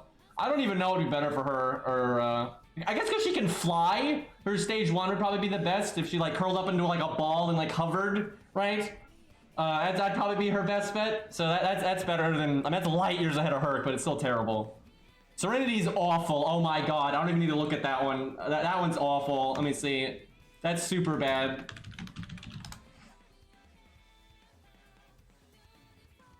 I don't know if she has a stage that makes it any better. Let's see. She was in Camelot. There she is.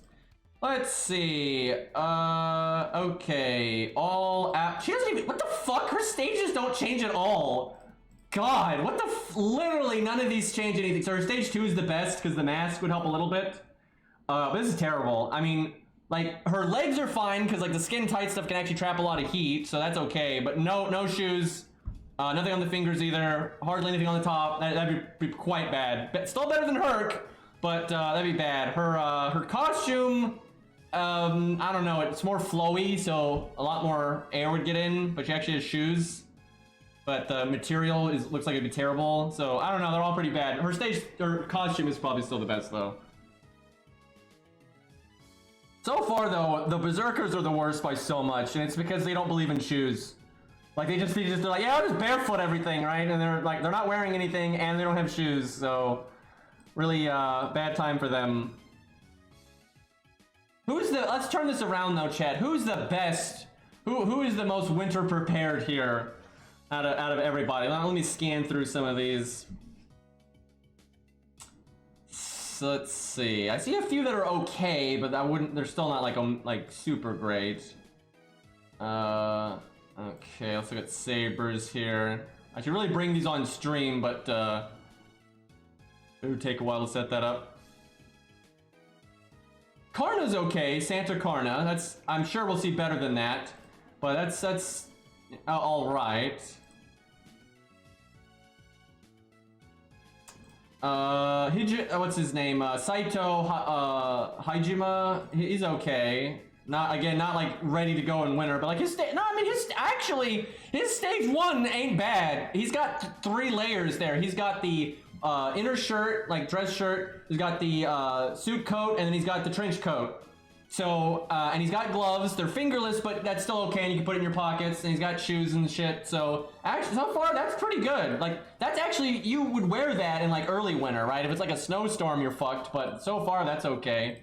I don't know if Babbage's machinery would work in, like, a snowstorm or something, though. But all this steam and stuff would produce heat, so...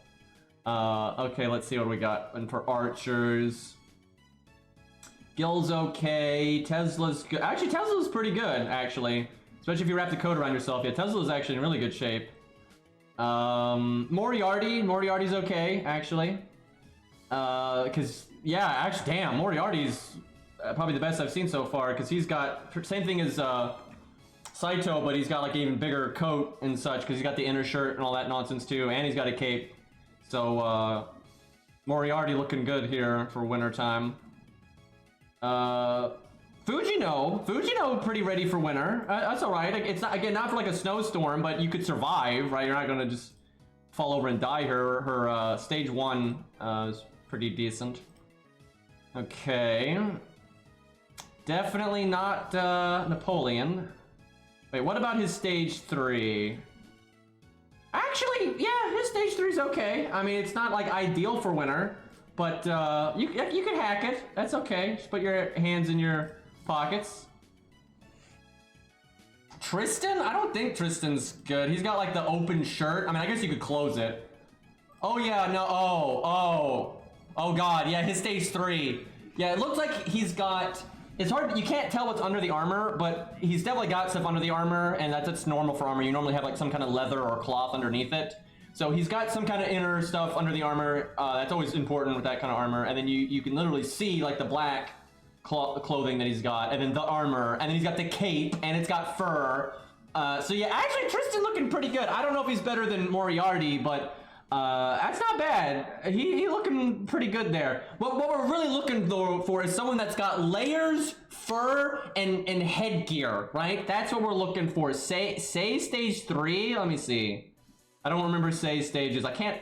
I'll tell you what though. Calamity Jane not ready. Still better than Herc because she's got like heavy duty boots there, but she's not ready. Say stage 3. So it depends on what's underneath the robe, right? Because it's very flowing and stuff, so it's not. It doesn't trap heat very well, and like cold air can get in there pretty easy. But yeah, it just depends on what's underneath the robe. If she's got like comfy stuff underneath the robe, then she's actually totally fine. But if she doesn't, it could be bad. But that's potentially solid. With Awawa stage 3, let's see. Which one, caster or rider? Let me look here. I should let me just bring the wiki up so we can just see the pictures together, chat. We're having a side thing. Lostbelt one's on the back burner here. I gotta size this correctly. I could make my screen bigger, but that would take too long. Let me do like.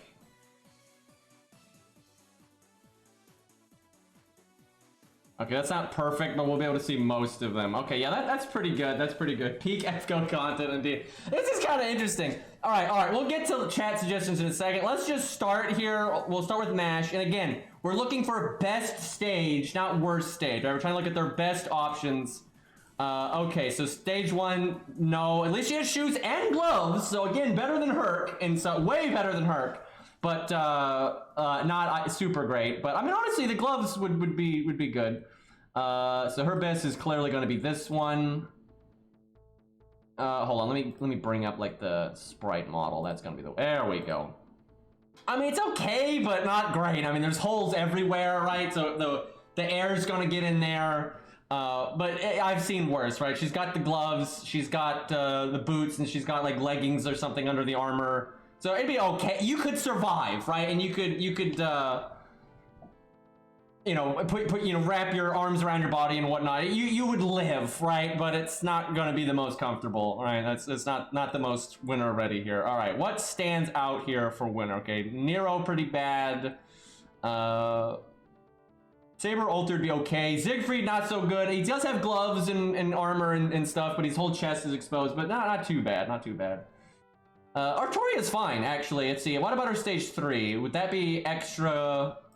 That looks pretty good. I'm not, because her armor's got loads of layers underneath it, and then you can wrap. That's a big cape. You could wrap around the whole body. Literally, that could go around the whole body. The only issue is no. It looks like she's even got a hood thing around her neck. It looks like you could like put that around her head potentially. It might not. That just might be like a fancy neck thing.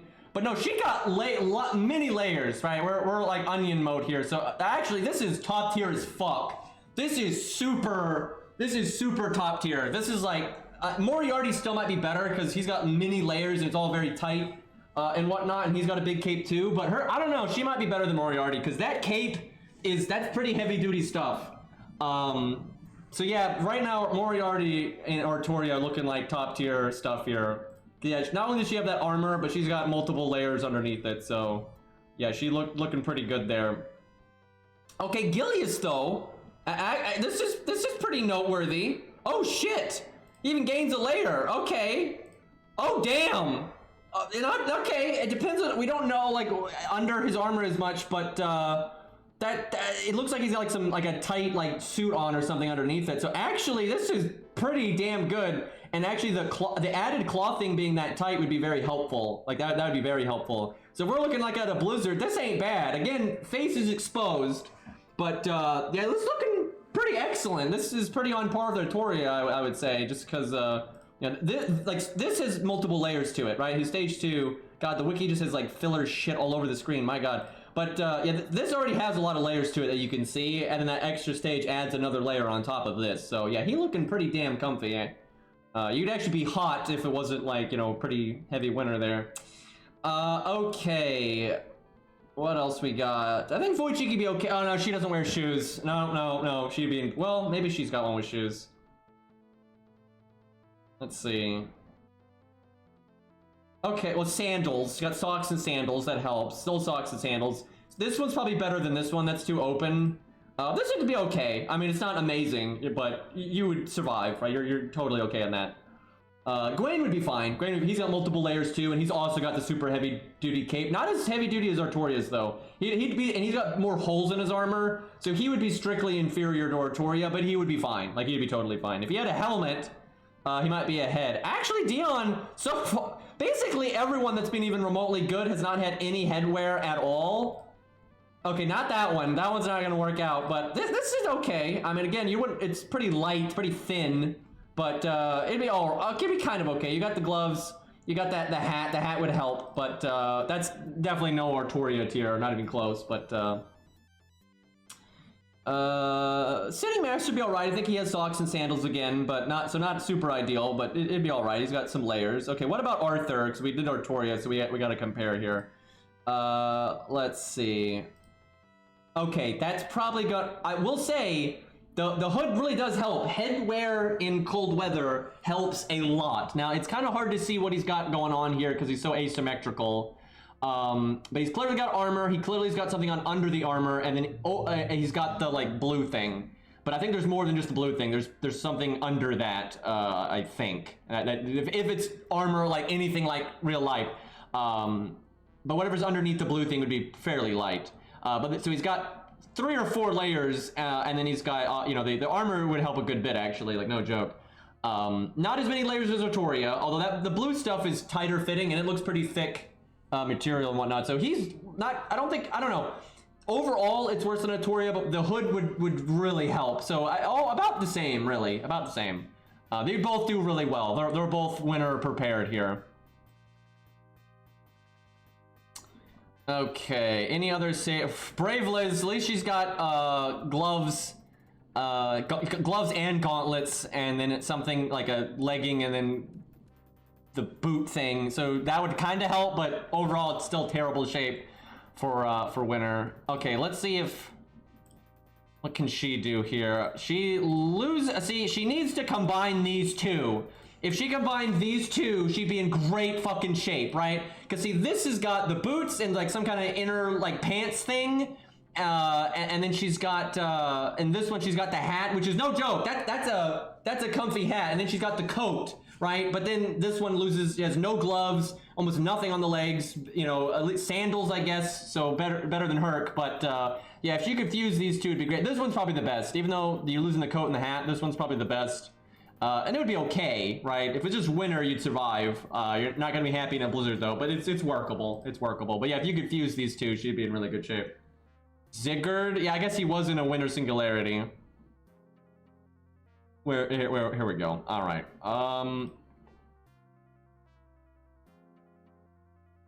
So this one's got more layers, but this one's got like better headgear, but it's not protecting like the back or top of his head. It's probably this one, just because of the cape. Because you could even put the cape around your head to an extent. You could like make a turban out of it or something. So, yeah, overall, probably stage 3. But it's close. They're both fine. Like, these both have, it looks like at least 2 layers, at least in key parts. Because I assume under the gauntlets, he's got gloves still. And that material would do pretty well, so. Yeah, we're talking about winter. People were asking how they would do in like a, you know, winter, and like it's a blizzard in Lostbelt 1. And so far, Herc is the worst by far. Herc is so bad, it's like he's got no chance in terms of what he's wearing. Obviously, and his skin is made out of rocks. But now we kind of already did all the ones that were like super bad. The worst were like Beowulf, Herc, Angra was really bad, Zenobia, those were like, but Herkin was like the absolute worst. Leo's bad, Leo is really, really bad, but he does have like footwear and stuff, and that it's so much better than Herc. I mean, Herc is basically wearing nothing, you know, not even sandals. But so we already got all the ones that are really bad, so now we're looking for really good ones. Let's see if we can find someone that tops Artoria and Moriarty, because so far those have been the most ready. Let's see. Protoku's fine, like his stage 3, but not even close to like Artoria, and he's got some exposed stuff and no helmet. We need someone we need headgear. We need headgear. Oh, that's another reason Leonidas is ahead, is he's got the headgear. So he's got the feet are covered, and his head is covered, and he's got the cape he can wrap around himself, so he's light years ahead of Hercules, actually. Okay, so headgear. Okay. This is something. That's not bad. That's I think her counterpart is going to beat her, but this is all right. I think her thighs are exposed because fuck it, but it's not too bad. But this one could be pretty good. So it is definitely not as many layers as Artoria, and you can actually see like her armpit area is a bit light and it's not fully armored there. But she's got an inner layer, and she's got the armor, and then she's got the fur, and she's got the helmet, and then she's got she got like 2 skirts for some reason, and then actually there's 2 skirts and then something underneath it like a legging, so that's 3 layers, and then a bit of fur. So and the fur goes down the back too. So because of the helmet, this is really good actually. Like it might be kind of awkward to move in, but this is really good. Like, this is, I'd say, on par with Artoria just because of the helmet. It's behind Artoria. For everything else, but the helmet, you know, headwear is really helpful in cold stuff. But I wouldn't say it's a head, because it is not quite as good in other areas. Let's see. Don't think Taiga's got. Does she have? Wait a minute. I'm not gonna lie. I don't think it's on par with Artoria, because like way less heavy duty for like the feet. right? It's just socks and shoes, that's it. But this is actually pretty good. If you got stuck in a blizzard, this ain't bad. It'd really just be your feet that would be a problem. I mean, literally everything else is actually in really good shape. Because I presume she's wearing something underneath the suit as well. So, yeah, actually, this is pretty high tier, chat. Like, she's pretty prepared, and she's got headwear, and that's a big plus. If she just had like heavier duty like boots or something, then this would be like the best one, I think. At least so far. Ku's actually not that bad off. It's mostly his hands, because this kind of material actually does trap a lot of heat generally. It kind of depends on what it is, because this isn't spandex, right? It looks like it, but it's not. So it depends on like what it's made out of. This is not top tier by any means, but it's way better than a lot of the other people. And only his hands are exposed. So, and he's got 2 layers on his feet actually, so it's not too bad. Certainly not like worthy of a, you know, high ranking or anything, but. Oh yeah, no, Canis isn't actually, people were saying Canis was bad, not at all.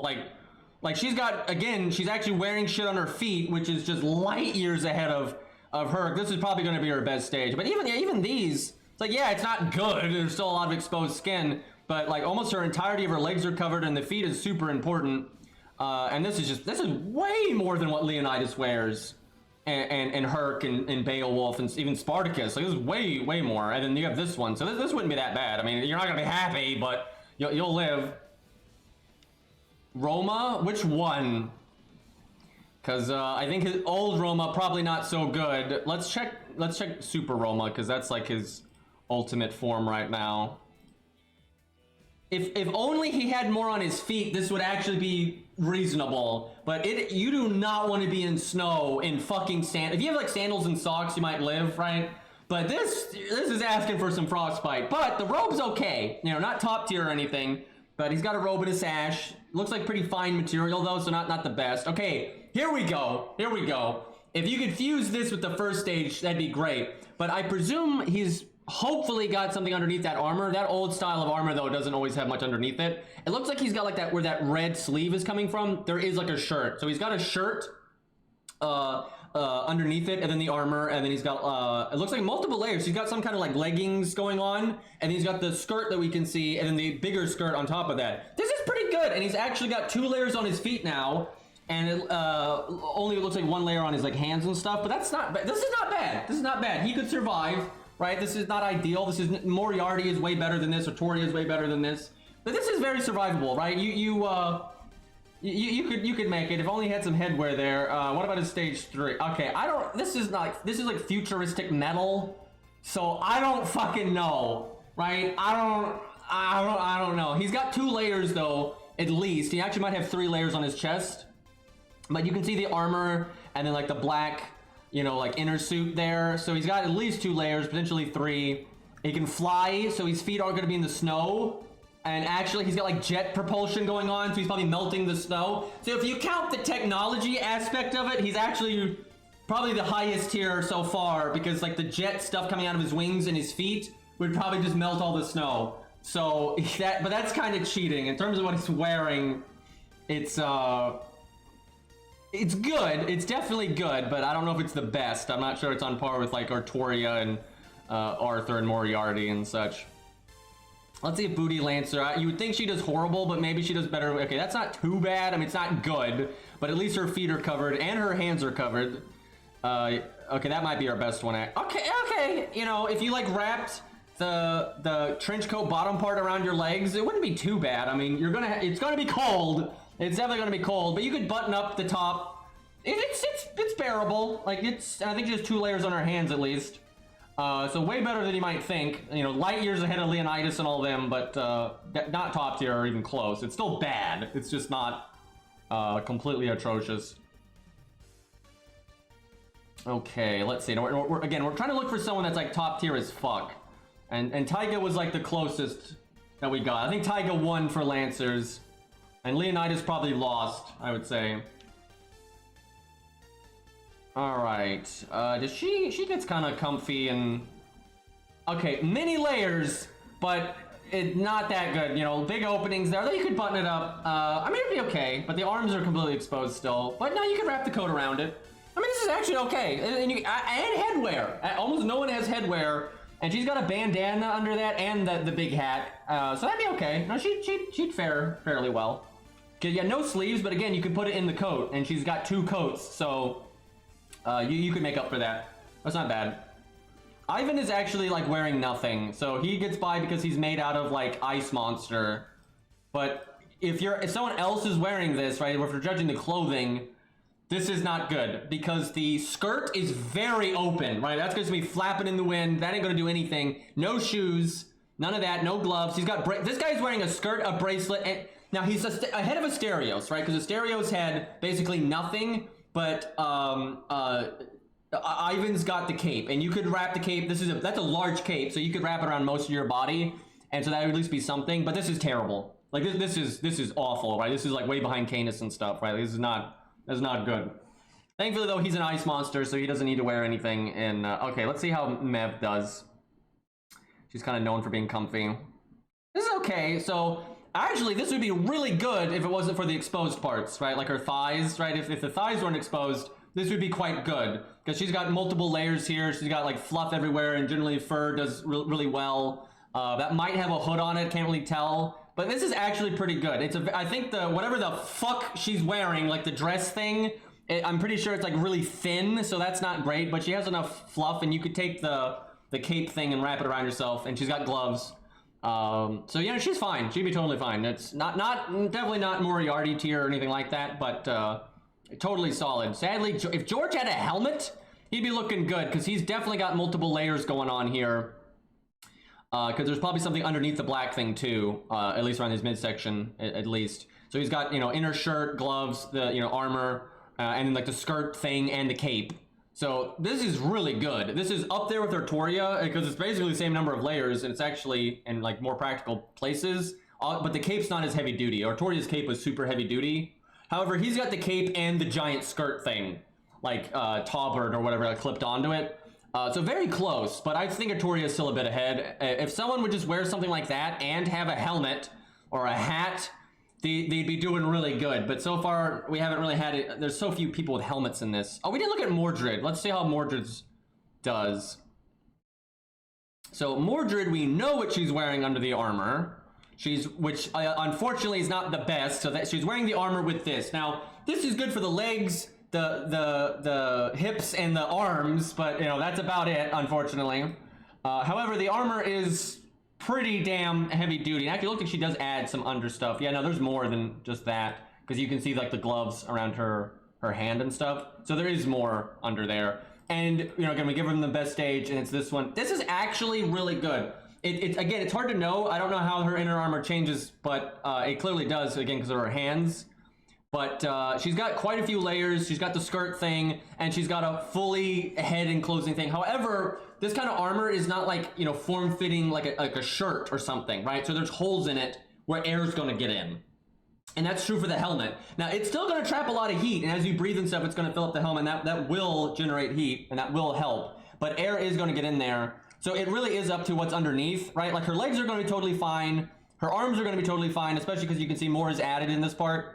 But it's hard to say what's underneath the chest. Although that chest doesn't really have any holes in it like the helmet does. So I'd just say Mordred's in really good shape. Might even be the best one. This might be better than Artoria just because having a fully, head and covering helmet like that really does help. So it's hard to say. It's hard to say though, but she's a contender for best. Wait, what did Chad just ask for there? Baldy? Okay, we'll look at Baldy. Let's see. So Lancers. I don't think he really wears anything on his feet, and that's pretty terrible if you're in like a blizzard. So I think he might have a bad time. Okay, so this stage is almost amazing, right? You got at least 2 layers. It's pretty though unform-fitting, so a lot of air is going to get in. But he's also got the little hood thing. The mask is great. That's like that's super good in winter. Like, because that'll trap a lot of your breathing in, and very little air is going to get in there. His top half is like god tier, but he's got nothing on his hands. The sleeves are super wide. His pants are super wide. No socks. He's got sandals at least, so he's not gonna be like stepping directly in the snow, so it could be worse, but it's almost good, but it's kind of terrible, unfortunately. You couldn't walk in those shoes? I mean, you could. Well, not in the snow, actually. That'd be pretty difficult. Yeah, that'd be a problem. See? Look, if he would fuse these two, he'd be in so much better shape. Look, he even adds stuff to his hands. If you fuse these two, then he's looking really good, right? But unfortunately, I think this is still his... I don't know. It's a huge problem. Like, your feet being exposed is so bad in snow. But I can talk from experience. I've spent a lot of time in cold weather because of my previous occupation. And wearing gear like this on your face, it works very well. So his top half is godly, but his bottom half in his hands is so bad that it would be bad. You're gonna get some frostbite. Why don't you, like, you fuse this one with the first one, right? You got multiple layers on the, look, he doesn't have the baggy stuff anymore. The baggy pants are like being funneled into the shoe thing, right? That helps so much. So he's got that. These pants are a million times better. And then he's got like the shoe wrap. And then he's got socks underneath that. And then the sandals. This is so much better. This is probably his best one. You're losing so much by losing the mask, right? This mask is like godly for winter. But the flaws in this one are just so bad, you would die, right? If it was like a blizzard, you're in such a bad way. I mean, if you got into like a cave or something and you like wrapped, your legs in like, you could wrap them into like the pants if you're like cross-legged and stuff. You could survive, but if you're having to move, it's terrible. With this one, it's not quite as good in some areas, like at the top, but the bottom half and everything is just so much better. And that other sleeve you can roll down, and you could put your arms in your sleeves and stuff. So overall, this one is the best one. And even though the head coverage isn't half as good as the mask, it's still good. I mean, almost everyone we've looked at hasn't even had head coverage, and this, whatever this thing is on his head, would still help a good bit. So actually this stage is pretty solid. It's no Taiga though. Taiga is by far the best berserker. Okay, we gotta wrap this up though. So we gotta skim over these and look for ones that are like, top tier. Now you might think this one is good, but actually I think this one's pretty bad because I'm pretty sure this is literally what he's wearing underneath it.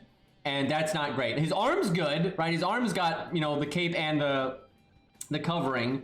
But this cape is very loose fitting. So a lot of air would get in, and there's nothing underneath it. So if it was just something on top of things that he was already wearing, like if he was wearing just like regular clothing underneath it, and they had this cape, then it'd be great. But because he's wearing nothing underneath it, really, it's not that good. But he does have shoes, at least. So it's survivable. It's certainly survivable. It's just not ideal, but it's not bad. It's not bad. But yeah, we're looking for super top tier. Gramps, let's see. Probably stage 1. I mean, he's not even mortal. I don't even know if there's like I don't know what's armor and what's like skeleton. I literally don't know with this guy. But I mean, it looks like he has armor, but he's probably just blue ghost stuff underneath it. So it's the armor and then the cape, which is fine. I don't know if he has bare feet or not. I think that's armor that's designed to look like skeleton like feet, but I don't think it actually is. I think that's actually metal. So, but I'm not sure. So I don't know. It's like, if that's actually like his feet, then it's bad. But if it's not, it's actually pretty good. All right, so Yu's pretty good on her stage 1, actually. Because she's like 2 layers and whatnot, and she wears shoes, so it's okay. Not top tier, but it's oh, wait. What do we got here? Close. Not, again, it's all like Taiga, right? He's got the inner clothing. He's got the massive coat with fur, and you could put that around yourself. But again, almost nothing on his feet. Better than nothing. You'd do okay, but if the feet were like, boots or something, it'd be looking a lot better. All right, Berserker is a complete travesty. Were any of them like standouts that could potentially be top tier? I mean, Nightingale's all right. Hijikata is all right, but I don't think they're going to beat Artoria. We're looking for things that are... Oh, what do we got? Let's see. So... okay, he's got like the pants things funneling into his boots, so that's really good. This actually might be the best one. It depends on what is inside, because there's probably another layer beyond the green thing. So that might, but he's got a good helmet, that'd be good in winter. And we've seen him without that helmet in story bits, and he's got like some kind of like black thing that covers all of his neck. So there's not air getting in through the helmet other than like the eye slots, and that's really good. Let's see if I can show it. This actually might be the best one. I don't know why I didn't think about my boy Mori earlier. But yeah, see, if you look at this, with the helmet on, there's really no air getting in there. So yeah, just looking at that, it shows there's probably a lot underneath the armor. I think this is the best one. I think this is definitely the best one. This is just many layers and a full-on helmet. So although Artoria and them are really good, I think this is the best one. That's definitely not as good. It depends. This one depends completely on what's inside the armor, which I don't think we have as much information about. I don't think he has a story sprite to show this one without the helmet. You can see though his neck is a bit exposed, so there is going to be some air getting in there. This would be really good though, because he's got like the wraps and cloth as well. And a lot of like fur, which I think like fills in the gap so air's not actually getting in like underneath the shoulder pads and stuff. So this is potentially god tier, but it's hard to say how it compares to this one. This looks like it has more, and we kind of can see it's like more airtight. So this one is probably the best, but his stage 3 is insanely good. So I think Mori, Moriarty, and Artoria are the 3 best, and I think Mori is the best one so far. Nothing else really standing out here. Several of these are like fine, but I don't think they keep up with the stuff we mentioned. Reigns, let's see. She does have a comfy one, doesn't she? Where's she be?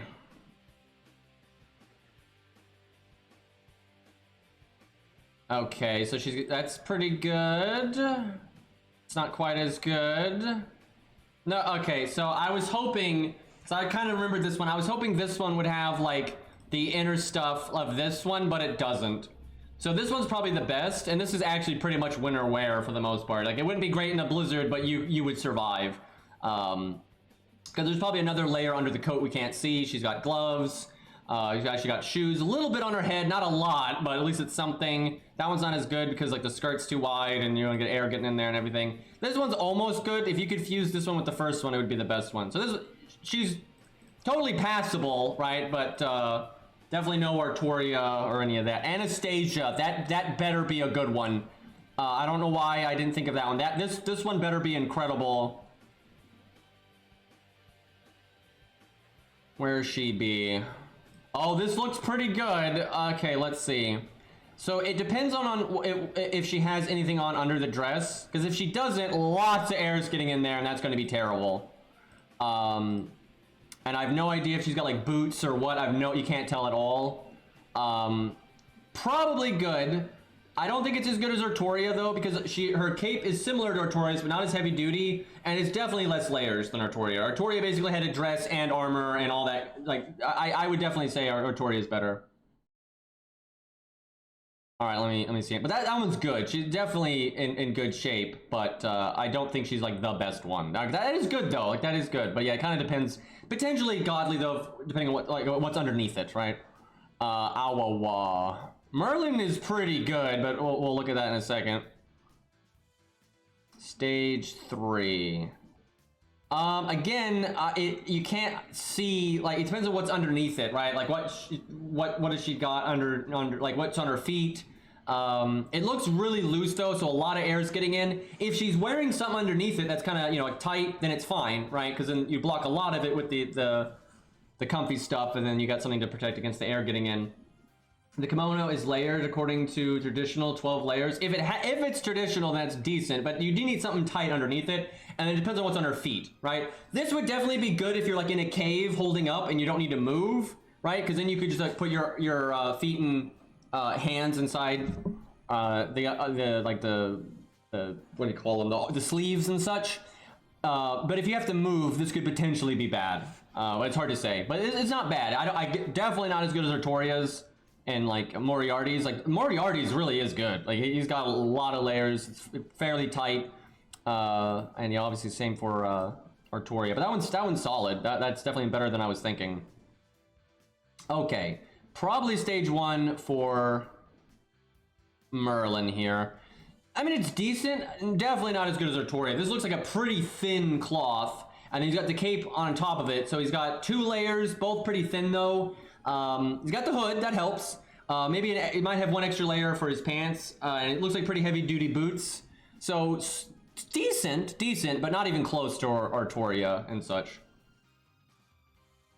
Jolter with cape in first stage. Let's see. I think Jolter has like a lot of openings, but I think she does have gauntlets and boots and stuff, so it'd be like survivable. You got the fur. Okay, let's see. I mean, if she wraps the skirt around her like hips, it's not actually bad.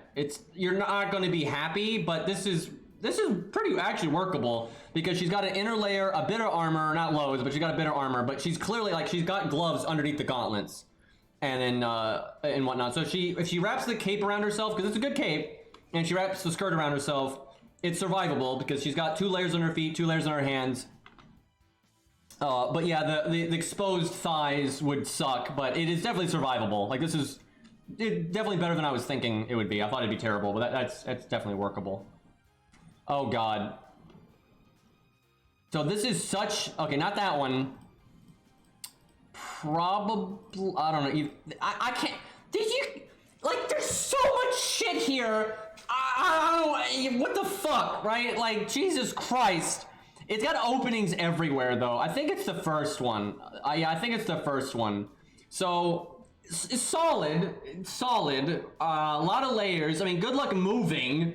Like, never mind winter. Like, literally never mind winter. Just good luck moving, period, right? But, if you're held up in a cave or whatever, this is actually pretty good. And the mask, although not nearly as good as some of the other headwear we've seen, it would help a little bit. So, not too bad. Not too... Yeah, no, Yushi's fashion sense, man. Absolute catastrophe. Edmund's pretty good. You can't see anything. I assume it's pretty much this with this. I think that's his stage 3. It is this one with the extra cape. So because it's like a suit, he's surely got like an inner shirt, like a dress shirt, and then he's got the jacket. And hell, you can even see it because he doesn't tuck his shirt in the back because he's a rebel. Doesn't tuck his shirt in. Oh no! So he's got 3 layers there, and then he's got the giant coat. So that's excellent, actually. And you can cover almost your entire body with this, and even most of your legs. The only issue is I think he's just got socks and shoes. Well, and pants. Those are pretty long pants, so it's not too bad. But not the best. The bottom, the feet is not in the best shape. And he's got a hat, though. A lot of these people don't have hats, and he's got this is a reasonable hat.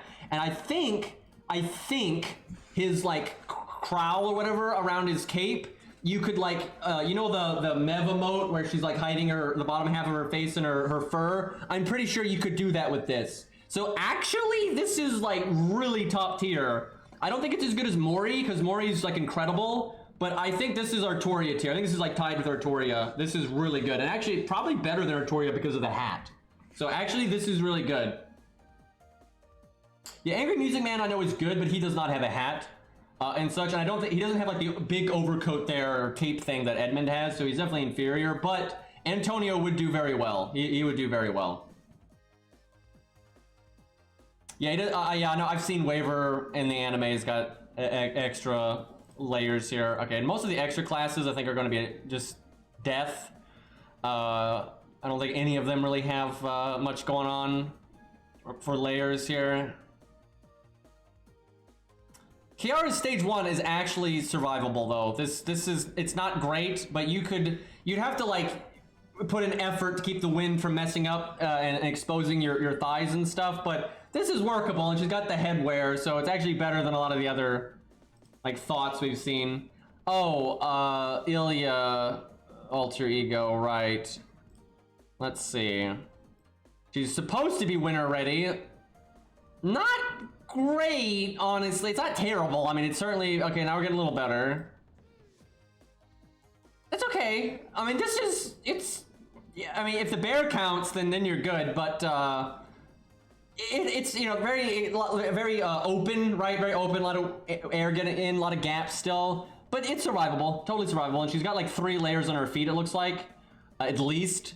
So that's actually really good. So overall, solid. And she's got a hat. So, again, not the best, but definitely not the worst. Yeah, if you got the bear, then you're good. Then you got nothing to worry about. I think Guadia's like naked, so he's dead. Tiamat's dead. Yeah, they're see, people saying Kama, but like Kama is so much better off than like she's not good, right? This is bad, but this is so much better off than Hercules and Spartacus and stuff. Because back when we were talking about the worst of the worst, everyone kept saying Kama, and this is not good. Of course, this is bad, but at least she has shoes and shit. Like this is absolute, and I guess that counts as leggings, I guess. So although it's atrocious and like, you know, D tier or some crap, it's not like F tier with like with Hercules and such. I mean, Hercules is basically wearing nothing. A VC Brawn, all right, let's see. Problem with the VC Brawn is if there's snow, he's gonna fall over. I mean, actually that'd be kind of true all the time, but you get supernatural balance. This is probably his best one. I mean, many layers. You can see he's got many layers. He's got like that black. He's got like a black inner like suit, and then he's got the blue like shirt thing and everything. So he's got his legs are robotical. I'm pretty sure. So he doesn't need. He probably don't feel anything. So for him, he's fine, right? Because like he only has to protect his core and his head. And he's got the cape, and he's got like the inner shirt and the blue thing, and you can wrap the cape around it, and he's got a fully encompassing mask. So for him, he's fine because yeah, he doesn't have like actual arms and legs. But if someone else was wearing this, you have a lot of exposed stuff because I don't think he actually technically has clothes for his thighs and such. But for him, it's really good. Not as good as Mori. It's not nearly as many layers. Okay, let's look at stage 3 though. It doesn't really add anything. It doesn't add like a layer. It's just bling. Like he adds drip, right? So it's not really helping. It wouldn't really hurt. Like the shoulder stuff, actually, that, you know, that not ideal, but it would help. It would help a little bit. So the extra drip would help a tiny bit. So totally solid, but nothing exceptional. He's not keeping up with the big boys. Oh no. Did we underestimate someone? Oh god. So you can't see his feet in any way, but I do presume he's wearing something underneath that. And then how much does he add here? Not as much as you would think. But honestly, this is probably really, that's thick cloth. It looks like there's like padding in there and shit. And then he's got like whatever on his back, it's like a whole like futon or whatever. And he's got total comf for the chest area. And then he's got like the noodle, and he's got like again futons around his legs. So he's got like multiple layers around his legs and whatever the futon thing is. So this is really high tier. I don't think it's as good as Mori though, because nothing on his hands, nothing on his head. Although you could withdraw like a turtle into that. So he'd be totally fine, but couldn't be that mobile. It'd be very immobile. I don't know how you would move in this anyway, let alone in winter. So very high tier, but not on par with Mori or even Artoria and such, I don't think. But if you were just in a cave, you would be fine. Scalipius looking pretty good there. He's not doing too bad. Miss Crane doing pretty good. It's very thin though. It looks like everything's very thin. Like it'd be fine, but many layers, definitely many layers, and hood stuff. Okay, that's getting better. Not much on the feet though. It looks like she just has like socks or something, and like sandals. So not like super great, but it is survivable. That's not as good, I don't think. Depends though. This is pretty solid though. I mean, this is pretty solid. You could hack this, and you got the hat would actually trap a lot of heat, and I think that coat thing you could wrap around yourself. So that's, again, no Artoria, but that's very survivable in like in winter bullshit. Gastrogill's not gonna have a good time. Still way better than Herc. Way better than Herc and crew though. His stage like 2 would be good. Well, no, nothing on hands, nothing on face, but you could wrap the cape around yourself, and the feet are good. So, and he's probably got another layer underneath that, so solid. But I think I'm giving the win to Mori, unless someone can suggest, like, anyone got any last second suggestions for you, something you think could be better than like Artoria and Mori and Moriarty, because those are like the best ones. Because I can't really think of anybody else. Book, I mean, she's got like a hat thing, but I don't think that's gonna beat Mori. Well, I mean, you know, this is technically not wearing clothes at all, so that stage wouldn't do any good. I mean, survivable, but again, the skirt is very loose. So, and it looks like she's got like something underneath it, but I mean, it's okay. Oh, okay, she does have a lot of layers up top, because it looks like she's got like something under the dress, and then the fur thing. So, I mean, it's good, and she's got like pretty heavy duty boots there, and then it looks like a few layers underneath it. So good, but, and she's got a hat, so I mean, this is very good. This is definitely survivable in winter conditions, but it's not Mori tier. Mori is OP, man.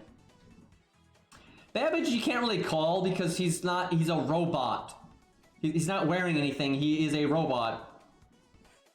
Like, obviously the steam would melt all the snow and stuff, so, you know, he'd be fine. But you can't really judge, like, if this was clothing and someone was inside it, I don't know. I mean, it's like, I can't tell how many holes are in it and stuff, because there's no innerwear, because it is a robot. It's not clothing to a robot, it is a robot, so... there's really no way to judge that one. Ash is good, except that he's not wearing a shirt. But he's got a stage 2, actually. Okay, that's actually worth checking, his stage 2. Oh, Nobu's in pretty good shape. Tesla's in good shape. Okay, stage 2. It depends on if there's inner stuff. I think there is. If you look at the joints, I mean, generally armor like this would always have inner stuff, but you never know with FGO because they're fucking weird. So if it's got an inner suit, and then he's got the armor, and then that skirt thing, it's pretty good. Now, if it's technically clothing, I don't think there's anything on the top part of his head. Like, the armor on the back of the head and the mask in the front would still help, but the top of your head being exposed would be bad. Now, if you get the fire, then obviously it's really good because you're going to melt everything around you. But in terms of the clothing, good, but definitely no Mori. Like, no Mori or Artoria. So far, not much is keeping up with that. I think that's about it. I can't think. Oh, wait. She's literally Santa, so. Let's see. I mean, it's okay, but not much around the legs. So, I mean, she's got gloves, and it looks like she's got like 2 or 3 layers for her chest and stuff. So if you wrap the skirt, you know, trench coat around yourself, it's okay. It's okay. It's not like top tier. Good hat, though. That hat actually would do very, very well. If she just had like pants, it'd be fine. Although I know they do make like stockings like that are designed to trap heat that actually will keep you very warm. And if they're like that, then she's actually completely fine. But if it's not like that, then it'd be a bit rough. But it's not that bad, actually. So she's in pretty good shape. Which I would hope so, because she's a Santa. Okay. I think that's enough of our side tangent for, you know, who would be the absolute worst in the winter and who would be the best in the winter. So basically, Herc and Beowulf are the absolute worst, and Mori and Artoria and Moriarty are the best. Like I think and there's a lot of honorable mentions in there, but I think that. Oh yeah, and Asterios was also the worst. Asterios was terrible. Arthur is basically tied with Artoria. It's a little hard to call, but yeah, Asterios and Herc, man, they're not in good shape. I have no idea what this stage is. Let's go with this, see what happens.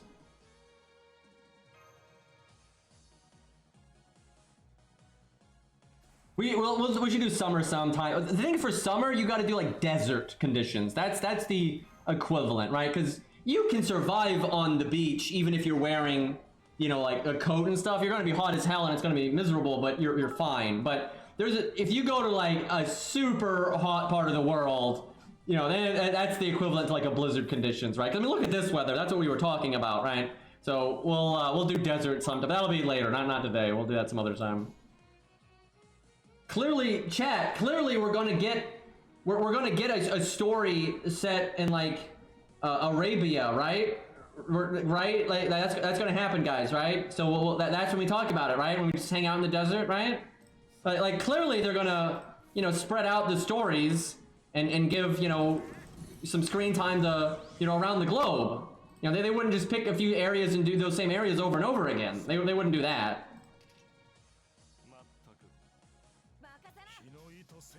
We really should get a desert sometime. Yeah, I guess Camelot, but even that's not quite, because it like morphs because of all the Artoria stuff, and you get like the alien stuff or whatever.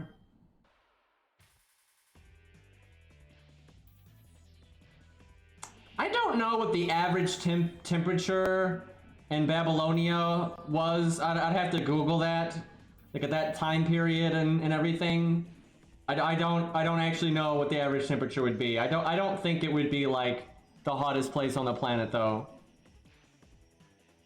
I know it has desert aspects to it, but I think in like that period there still were a lot of like more tropical stuff. But I mean, tropical's really hot too though, so the heat would still be pretty extreme. I'll have to look that up, what the average temperature was. Because, you know, the planet's actually changed over time, or sometimes the temperature has actually changed quite a bit in areas of the planet.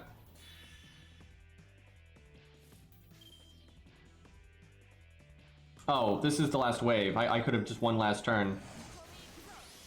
Mordred really was good, though. Like, Mordred's up there. It's just, you can tell the inner stuff changes in stage 1, so it's, in 2, so it's hard to tell exactly, but Mordred is way up there. For the cold, not for the desert. She would be dead in a desert in seconds, right? Like if she's in stage 1. But when we do desert, we'll do the same thing where you pick their best stage, right? So hers would be stage 3, so it's not so bad. Although the thing is, you want to be like Baldy, right, in a desert, because you can take the mask off, but then at nighttime you can wear that kind of stuff. And like in Kidu, you want to wear like white, because white reflects like the sun and heat and stuff, so it helps quite a bit. Where like dark and like black actually absorbs it. That actually is very noticeable in extreme heat in like a desert and stuff. Yeah, you have to worry about sunburn, so it's not as easy as you don't want to wear anything. Now, you know, especially people that like lived in those areas, you can get accustomed to it to an extent. It's kind of like people that live in the the Arctic and stuff, you know, really cold areas on the planet. You know, people have lived there for generations. You know, they deal with the cold a lot better than people that haven't. It's the same thing for people that live in deserts and stuff. So it's kind of hard to say how much you really need to be wearing and not. But yeah, you normally want some degree of protection, because you can also have sandstorms and, you know, crap like that. So deserts are actually pretty complicated to survive. They're harder to survive than a lot of. Oh, it depends, because like with blizzards, it's really clear cut what you need to wear and stuff. You know, it's really heavy duty stuff. But blizzards bring so many like other survivability problems. But extreme deserts and extreme like cold are both really, really bad. You don't want to live in either, really. But like, let me put it this way: an average winter day for most of the world, even if it's like quite cold and it's snowing and shit, that's much easier to deal with than like a desert. But then if you get into like blizzard conditions and stuff, then it's we don't really have heat conditions as extreme as like the Arctic, right? We don't have that. Doesn't really exist. But like the average, like, you know, desert compared to just like a typical winter snowstorm, the desert I would say is worse. Oh, here we go. This is an actual boss fight. Let me actually bring. What do we want? This is Mozart Altar. But you know, it's Antonio. What do we want to bring here? You can basically use any DPS you want, because he's an Avenger. Berserkers are really good, but we don't have the idea. If someone's got a Grailed Mozart, I'll do that. I know Cairo does, but I don't think he's here anymore. Because yeah, Grailed Okay, hold on, chat. I gotta get water and stuff, so give me 1 second. I'll be right back. But yeah, if someone has Grailed Mozart, please speak up. We'll use that. But I don't think anyone here has a Grailed Mozart, so I don't think that's gonna happen. If this was my main account, I would use a level 60 Mozart, because I could support it. But this account's so weak that it couldn't support a level 60 Mozart. And I'd have to summon one, because I don't have one.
Alright.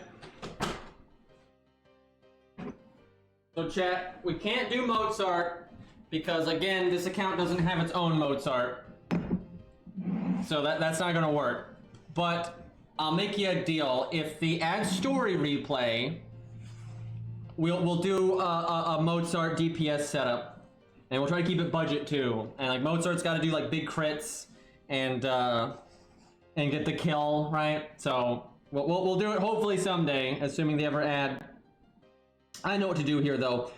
This boss's gimmick was like he kills the ghost himself, and he gives himself an attack and defense buff when he does that. And there's a lot of ghosts, so he can get really tanky. But you can stop it with buff block, and the ghosts are assassins, and if you kill them, he doesn't get the buffs as well. So it's Clown Boy time. I need to level those skills. Actually, let me do that right now, because I can at least level them a little bit. Alright, where is the clown? There he is. I don't know if I'm going to give him any gold caster gems, but I'll at least get his skills up a bit. Because he's got that new second skill with the attack up.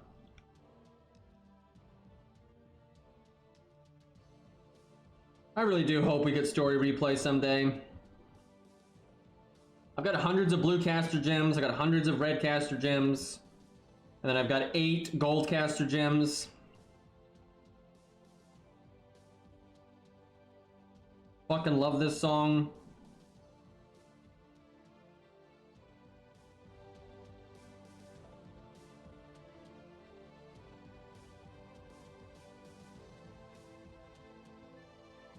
I'm trying to find Clown Boy to give him a command code or two, but I can't find him because this UI. There he is. Never mind, I haven't unlocked any of his cards. Okay, I've got 7 Buster keys, so I'll unlock his Buster card and like put the heal on it, and that's it. Good enough.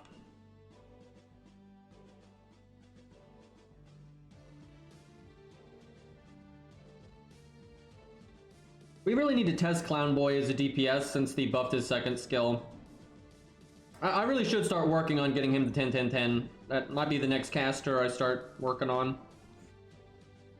He's fun, he's better than people think, and you don't really see him used a lot, so it's a fun thing to have set up. Alright, there's 2 waves of trash, I think. So I gotta be careful about not getting all my guys killed too soon. Ultimately though, Clown Boy ain't gonna do any damage to Antonio.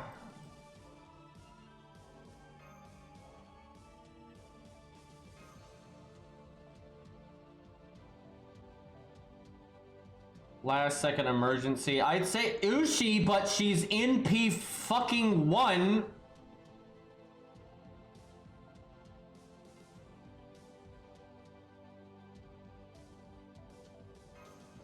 I'm not salty.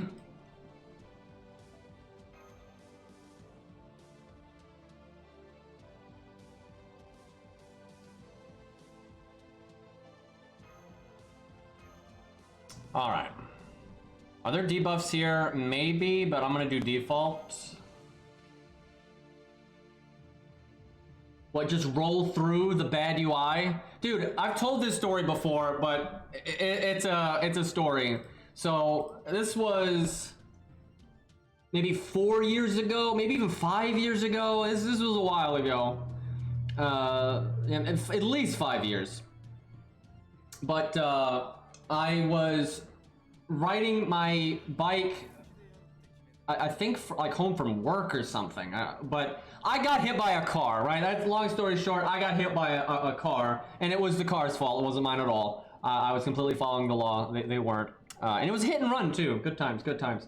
So you know, that was a good experience. And then I texted Tusk, and I don't even remember what I said. But I basically said, you know, I was going to send like more than one text, but the first text was like, I got hit by a car, and then, you know, before I like explained the situation, so he didn't know if I was in good health, ill health, you know, he had no idea, right? He had no idea what my status was, and he immediately replied with, you should have rolled through it. And that's when, like, you know, we were playing like Dark Souls PvP really actively. That was like back when like Dark Souls 2 maybe had just come out or whatever. And that was like a meme. There was a lot of like, I remember when Dark Souls 2 came out, there was a lot of like unbalanced, broken bullshit. And people would legitimately defend it by saying, you can just roll through it, right? You can just iframe it, just roll through it. And so yeah, he didn't know anything about my condition, and that was the first thing he texted me was, you should have rolled through it. Which, that's very much his kind of humor, but it was, that cracked me up when that happened. Good times, man, good times.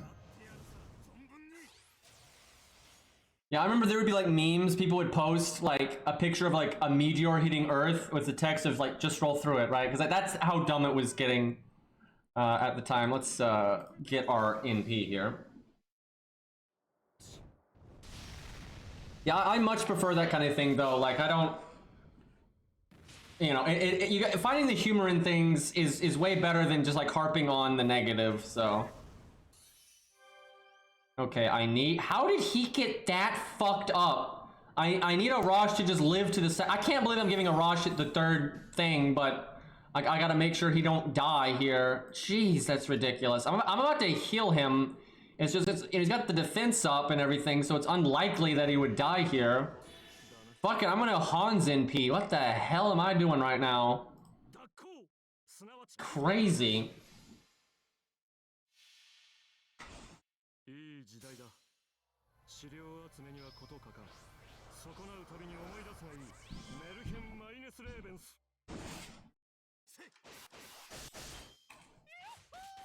Yeah, get David to use the harp. Wow, if he didn't kill the one guy.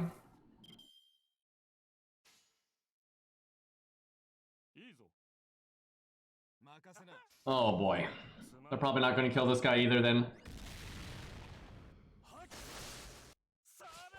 Close.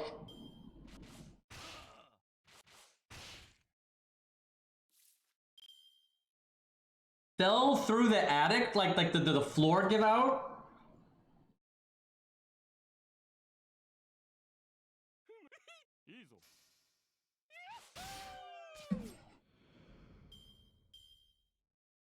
I've never fallen through a floor before, but I feel like that would be a bad experience.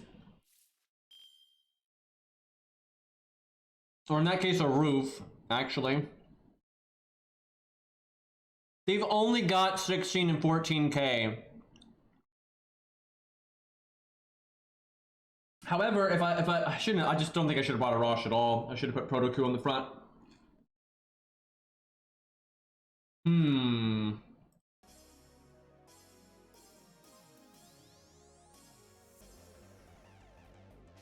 I guess I don't Arash and P.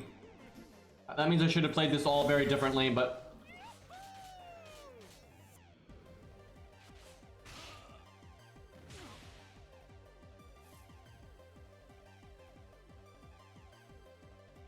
Alright, as long as he doesn't kill Arash this turn, we're good.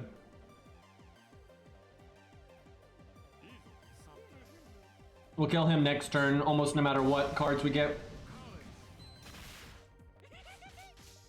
Oh yeah, he's dead.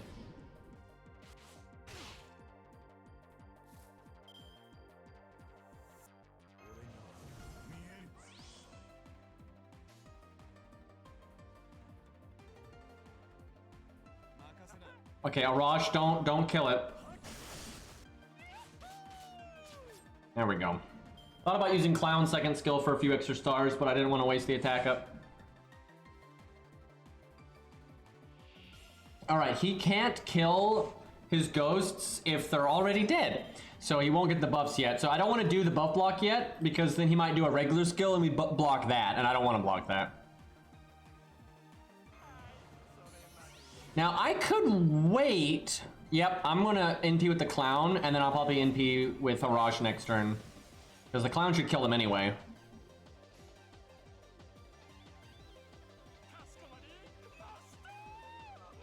Voice of an angel right there, man. Legit great voice actor.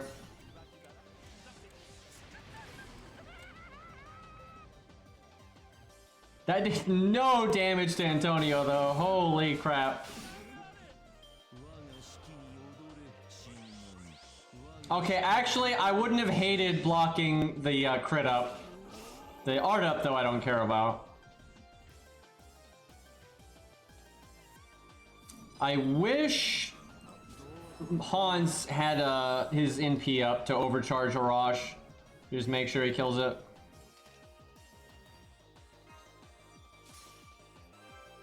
There's a chance I won't kill them both here, but I think I will. Damn it! That skill really needs to be buffed.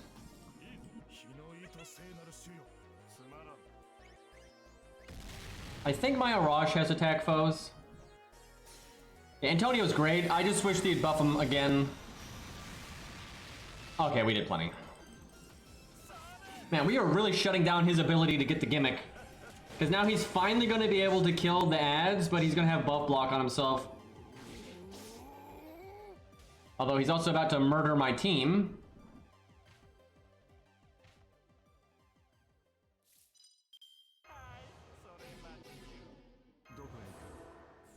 I think I wait to PFA on Protoku because I want to stop the NP with it.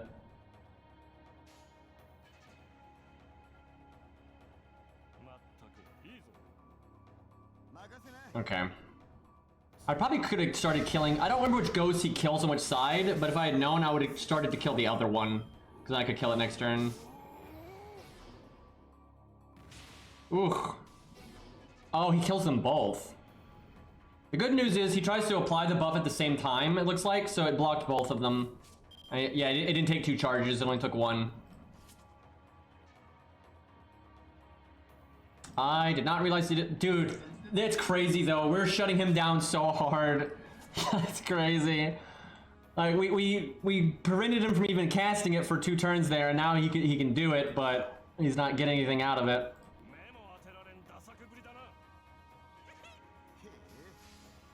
Our one issue is damage. We don't have a good berserker or anything like that.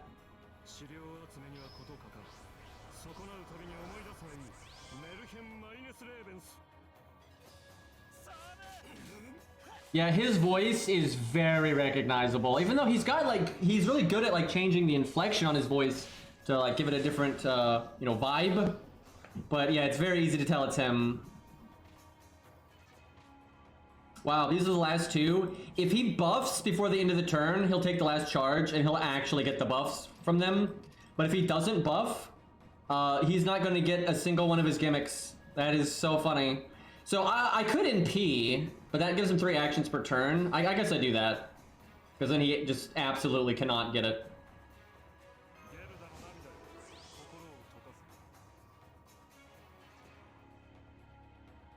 I'm gonna PFA now because he'd have to triple attack Protoku for it not to block the NP. Let's see if we can do 40k with buy the extra attack.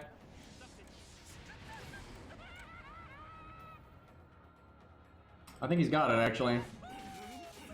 So this boss is normally so easy you wouldn't really notice the gimmicks, but because this account's pretty weak and I'm not summoning a support to carry me, it does matter. And so actually the clown did really well.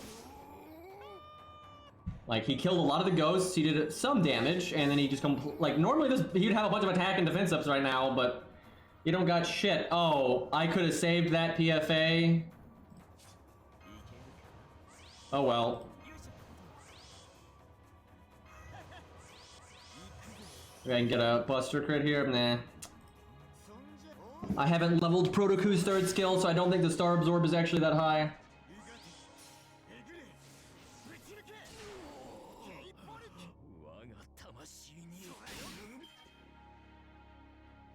I like how Protoku hit him again, and so it interrupted his damage line because it's so long, like the NP damage line. Yeah, guarded it.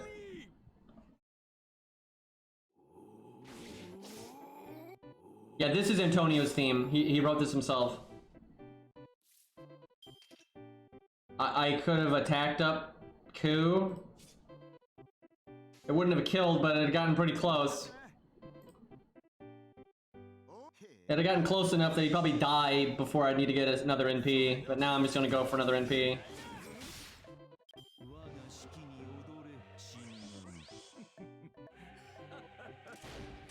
Yeah, honestly, if he had all his buffs right now and we couldn't finish him off quick, he'd be shredding all of my units. Who's gonna get their NP, David or Protoku? Protoku's got the head start, but David's got more art cards. Protoku getting the piss kicked out of him, right? He just, okay, well, Protoku just got attacked 3 times, so... But can we make it a draw?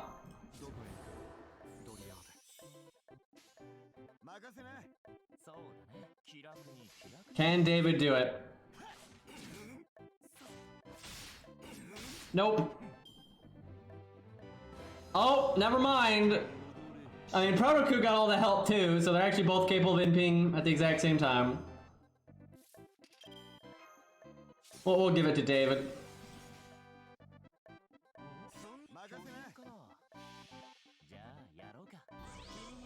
That was a fun little fight. It's not hard, but it's neat.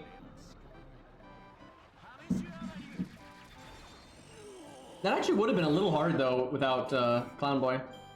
Although if I didn't summon Clown Boy, I could have summoned a unit that was so strong they could have just killed it really fast.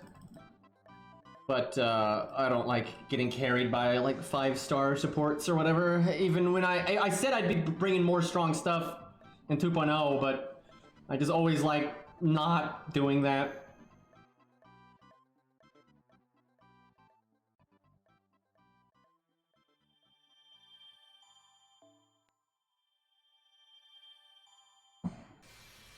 I mean, we beat Gorgon quite a while ago.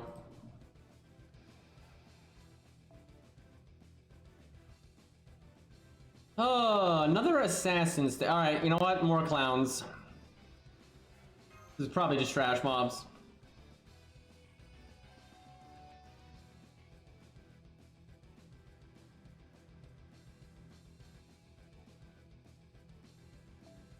Yeah, I think Lostbelt 1 is decently long.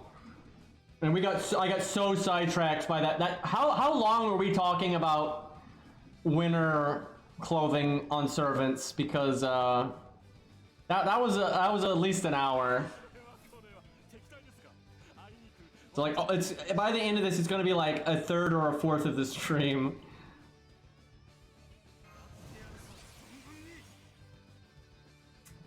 I figure this stage is gonna go on long enough that I can do this.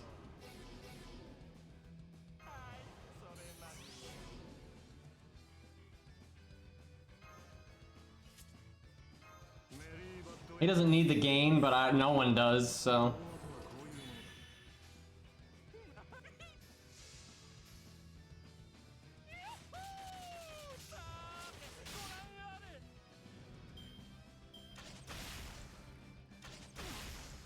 I do like all the utility Clown Boy's got though, and it really fits him lore-wise.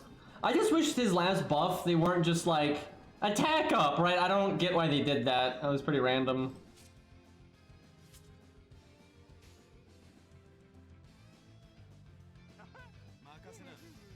Like, you know, it's not bad. It's like if he has some damage-wise at it, that's great, but he's almost never going to have enough damage to keep up with Babbage, Castraku, or any of that.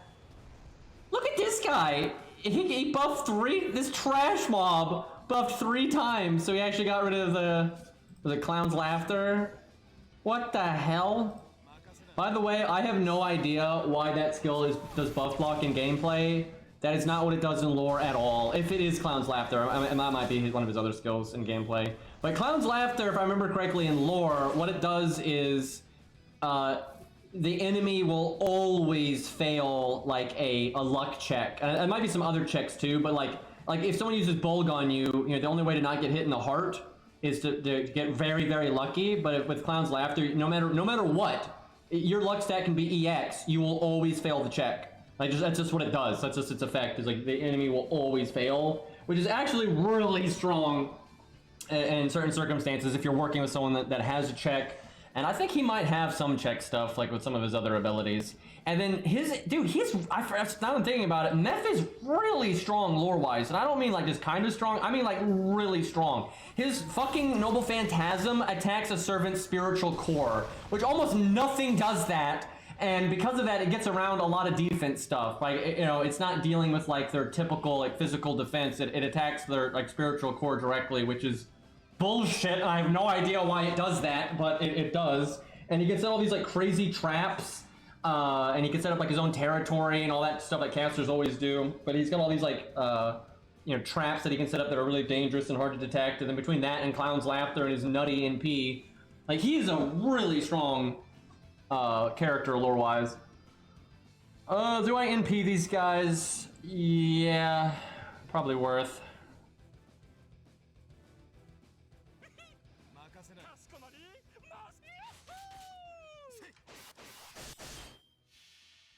But yeah, I don't get how always failing a luck check translates to you don't get any buffs. Although I don't really know how you would represent that. Maybe just debuff success chance up, like a debuff that gives your units debuff success chance up on them, like Fuma. But I guess they didn't want it to be like Fuma. Although who got added first? Because he was added in London, I think, and Fuma was added in like one of the Weeb events. I can art chain here.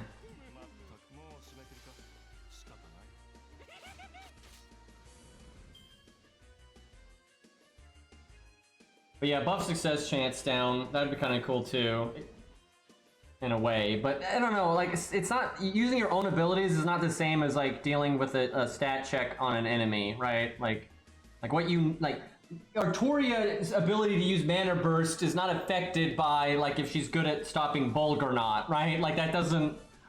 So I don't really know what you would make it. The closest I can think of is debuff success chance up as a debuff, right? So you're if you cast it on that target, your other units are more likely to land their debuffs on them. That makes the most sense lore-wise, but that again is what Fuma does. So.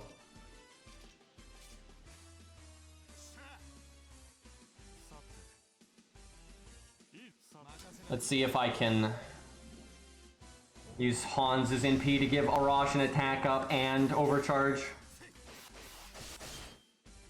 Yeah, reducing crit chance could kind of work. Ultimately, I'm glad it does what it does in terms of gameplay, though, because it's fun, and it really would be hard to make it that... Like, I mean, technically, you'd make it, like, fucking your insta-death chance up or something stupid like that, but that would never do anything, so... basically, the game just doesn't have anything gameplay-wise that really matches what it does lore-wise. I mean, it does with insta-death chance up, but that's so useless that... because they won't let you have good insta-death chance. Or they are cowards.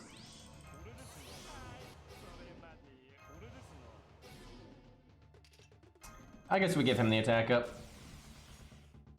Alright, Hans. Land the attack up.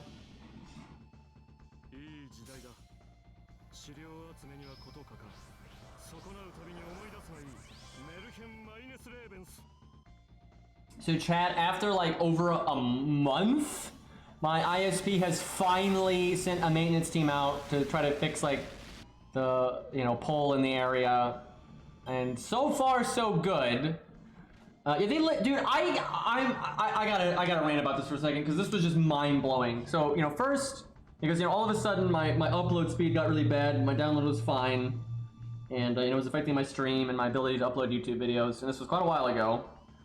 And, you know, I checked everything on my end. I couldn't do anything. So it's clearly on their end. And this has happened with them in the past, right? So I was like, it's probably the same thing that happened like a year ago or whatever. So I call them. And they're doing everything ever to try to make it my fault and not send anyone out and, you know, try to just act like, oh, it's not a big deal, nothing's really wrong, it's like maybe just a fluctuation or whatever. Like, they're just trying so hard, and I just won't let them. I'm like, you know, there's clearly a problem, this has happened before, I've already tried changing the cords and resetting things and all that, none of it works. I tried a different computer, you know, all of them are having bad upload. So they send someone out, right, and, you know, he basically tries to make it my fault again, tries to act like it's something on my end or my computer or cords. And after like so much time, I finally got him to like keep checking the signal from like the pole to the house, because he checked it once and it was fine. But I'm like, it's fluctuating. Sometimes it's fine, sometimes it's not. And I finally got him to check it again, and then it was terrible, and the upload was like incredibly bad, so it's clearly fluctuating. So he was like, okay, yeah, it's on our end, and I can't fix it, so we'll have to send a maintenance team out. and they'll probably be here in a few days. So I'm like, okay. And that was quite a while ago. That maintenance team never came out, right? Never came out. And when I called my ISP again, they were like, oh yeah, no schedule is even set up. They're not even supposed to send a maintenance team out. Like, you know, they say that, you know, the visit was successful and the problem was fixed. I'm like, what the fuck? Literally nothing was fixed. And they couldn't send, they're like, yeah, we'll send someone else out, but they can't get, you know, it'll be like, oh, it was like a week and a half before another person could come out. And that person came out and basically same shit. Except I think this time he actually scheduled the maintenance team to come out because like I saw their truck out there by the pole last night, so I assume that was them. I don't know for sure, but I assume that was them. And so far we haven't, like today, we haven't dropped a single frame. Right, looks okay. I'll need to upload a video later and see how that does, but it took so long, dude, and it's like pulling teeth. And they'll make the same mistake again, right? Whatever went wrong will probably go wrong again in a year or whatever, and I'll have to go through the same fucking song and dance all over again. But it does seem fixed for now.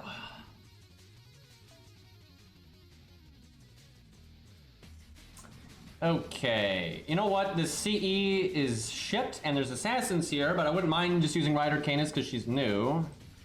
Could use something else though. What else is new? I mean, I guess there's Zenobia, but nobody. Oh, okay, there's Zenobia. Okay, fine. It's NP5. We'll use that. I've like barely used her since she was added. Do I want to work in a Ryder? I mean, I need to bring George. Hopefully the assassins don't just instantly murder him. I'm supposed to be bringing George for the bond anywho.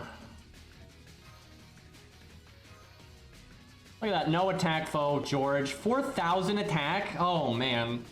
He's not max level, no foes.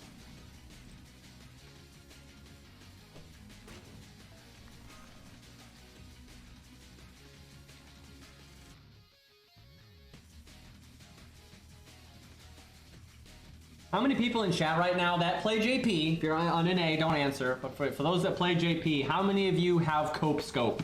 Not K-Scope, Cope Scope. Because, you know, it was added recently. And then you got the real pain where you've got Cope Scope, but you don't have K-Scope. Looks like a good amount of people have it. Some people don't, but it looks like a good amount of people have it. That is way more health on these guys than I was expecting. And now that I'm at class neutral, I'm kind of sad. Oh, bother.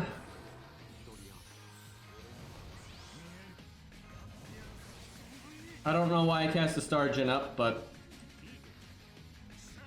maybe we'll crit. I haven't rolled since they added it, fair enough. My Stheno account got it immediately, but it didn't get K-Scope, obviously. Ooh, Harash getting blasted. That's actually kind of good, though.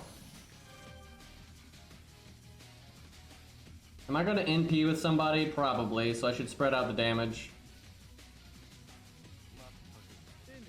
I hate passing on that 50% crit, but I need NP. Alright, let's see how that poll's looking. Pretty split, actually. Hardly anyone's voting. That tells me, though, either most people don't give a shit, or most of my viewers are NA, which I'm pretty sure it's the NA. So yeah, not a lot of JP players here.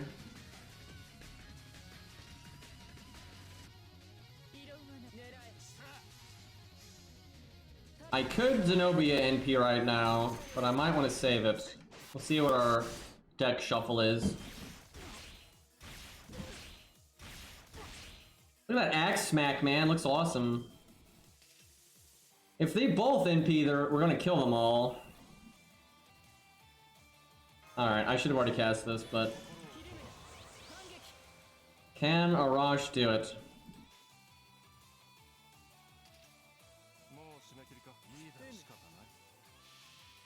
Come on.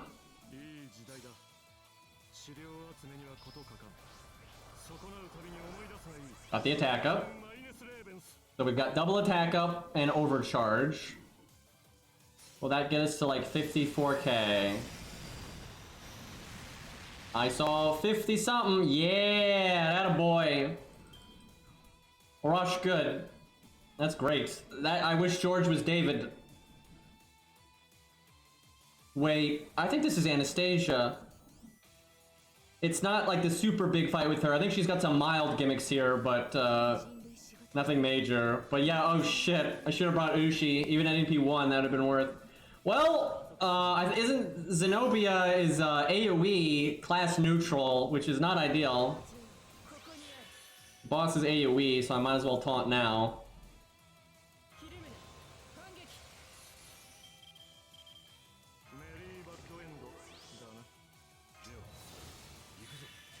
Right, she's got more NP per turn.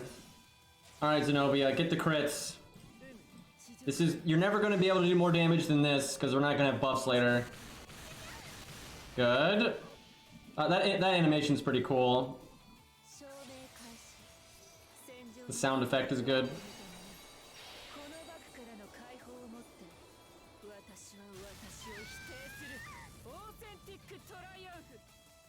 54k, not the best, but not the worst.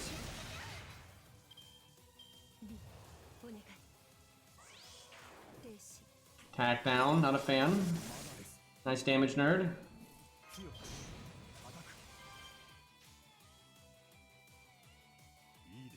I almost quick chained, but this is fine. George is going to NP when he's got attack down, no full items, not max level, and I'm not even sure he's max NP rank. This is going to be very sad. However, he's giving us an art chain, so I don't mind that.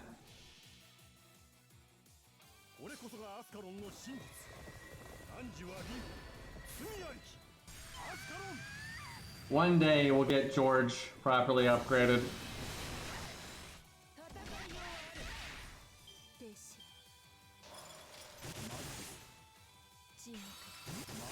I should at least level him. Okay.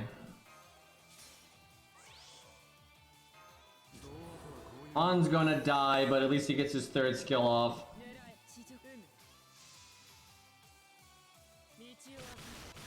Big Caddock running away.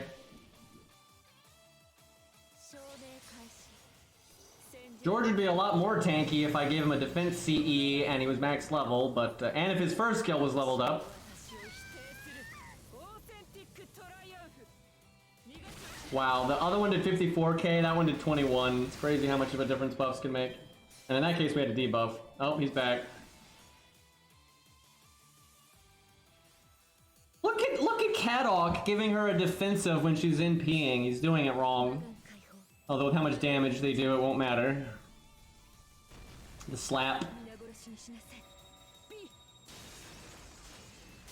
Man, if George had his first skill up, he could have face tanked that, I think. It really did not take that much damage.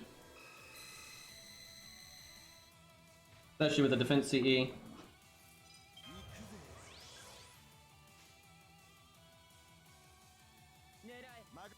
I probably should have taken the Brave Chain. It had crit chances too, and I could have done a Star Absorb and had better crit chances.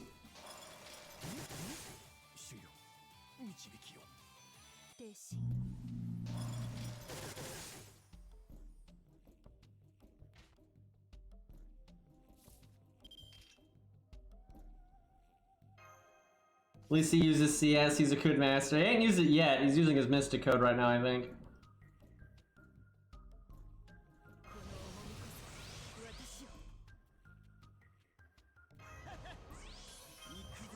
Oh, Divinity! I wish Stheno could NP right now. If I'd given her Cope Scope, she could have, because we could have removed this buff. I'm hoping it's a defense buff, though, because then we just ignore it with Protoku's NP. Let's find out.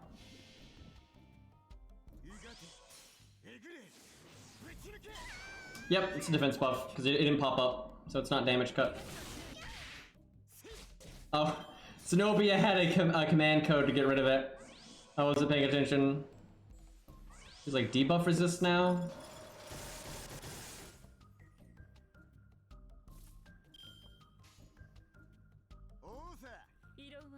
She'll get her MP no matter what.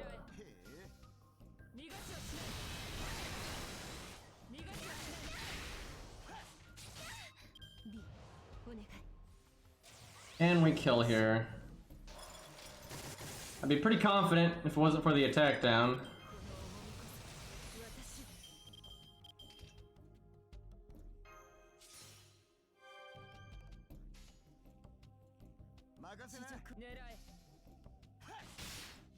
They might have it. I think we got it.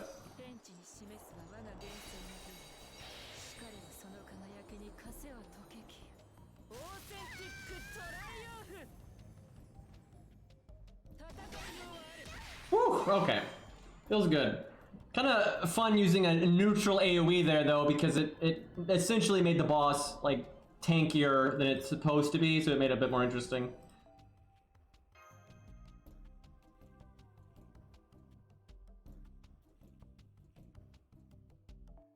Good old Billy. Look, he's got his winter coat on.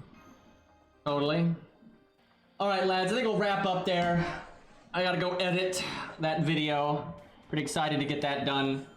And I feel like that's a good boss to stop on, and tomorrow we'll have some more good fights. Although we might have some information about JP tomorrow, we'll see. But I will see you all tomorrow most likely, and thank you all for hanging out. Let's see if we got someone to raid. And I'm fixing the epic NP video, the first one, because you know I got taken down, so I have to redo like the sound. The hard part is the sound effects, because basically I have to mute the first part of the video, and so I have to redo. I have to add in all the sound effects and voice lines manually and stuff. So it just takes a minute. I didn't really start working on it seriously until today, but once I started taking it seriously, it's going pretty quick. So I'll get it done. All right. Who the hell is streaming right now?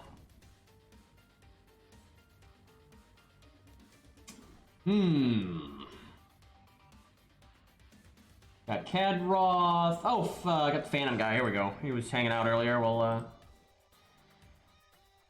send a raid his way.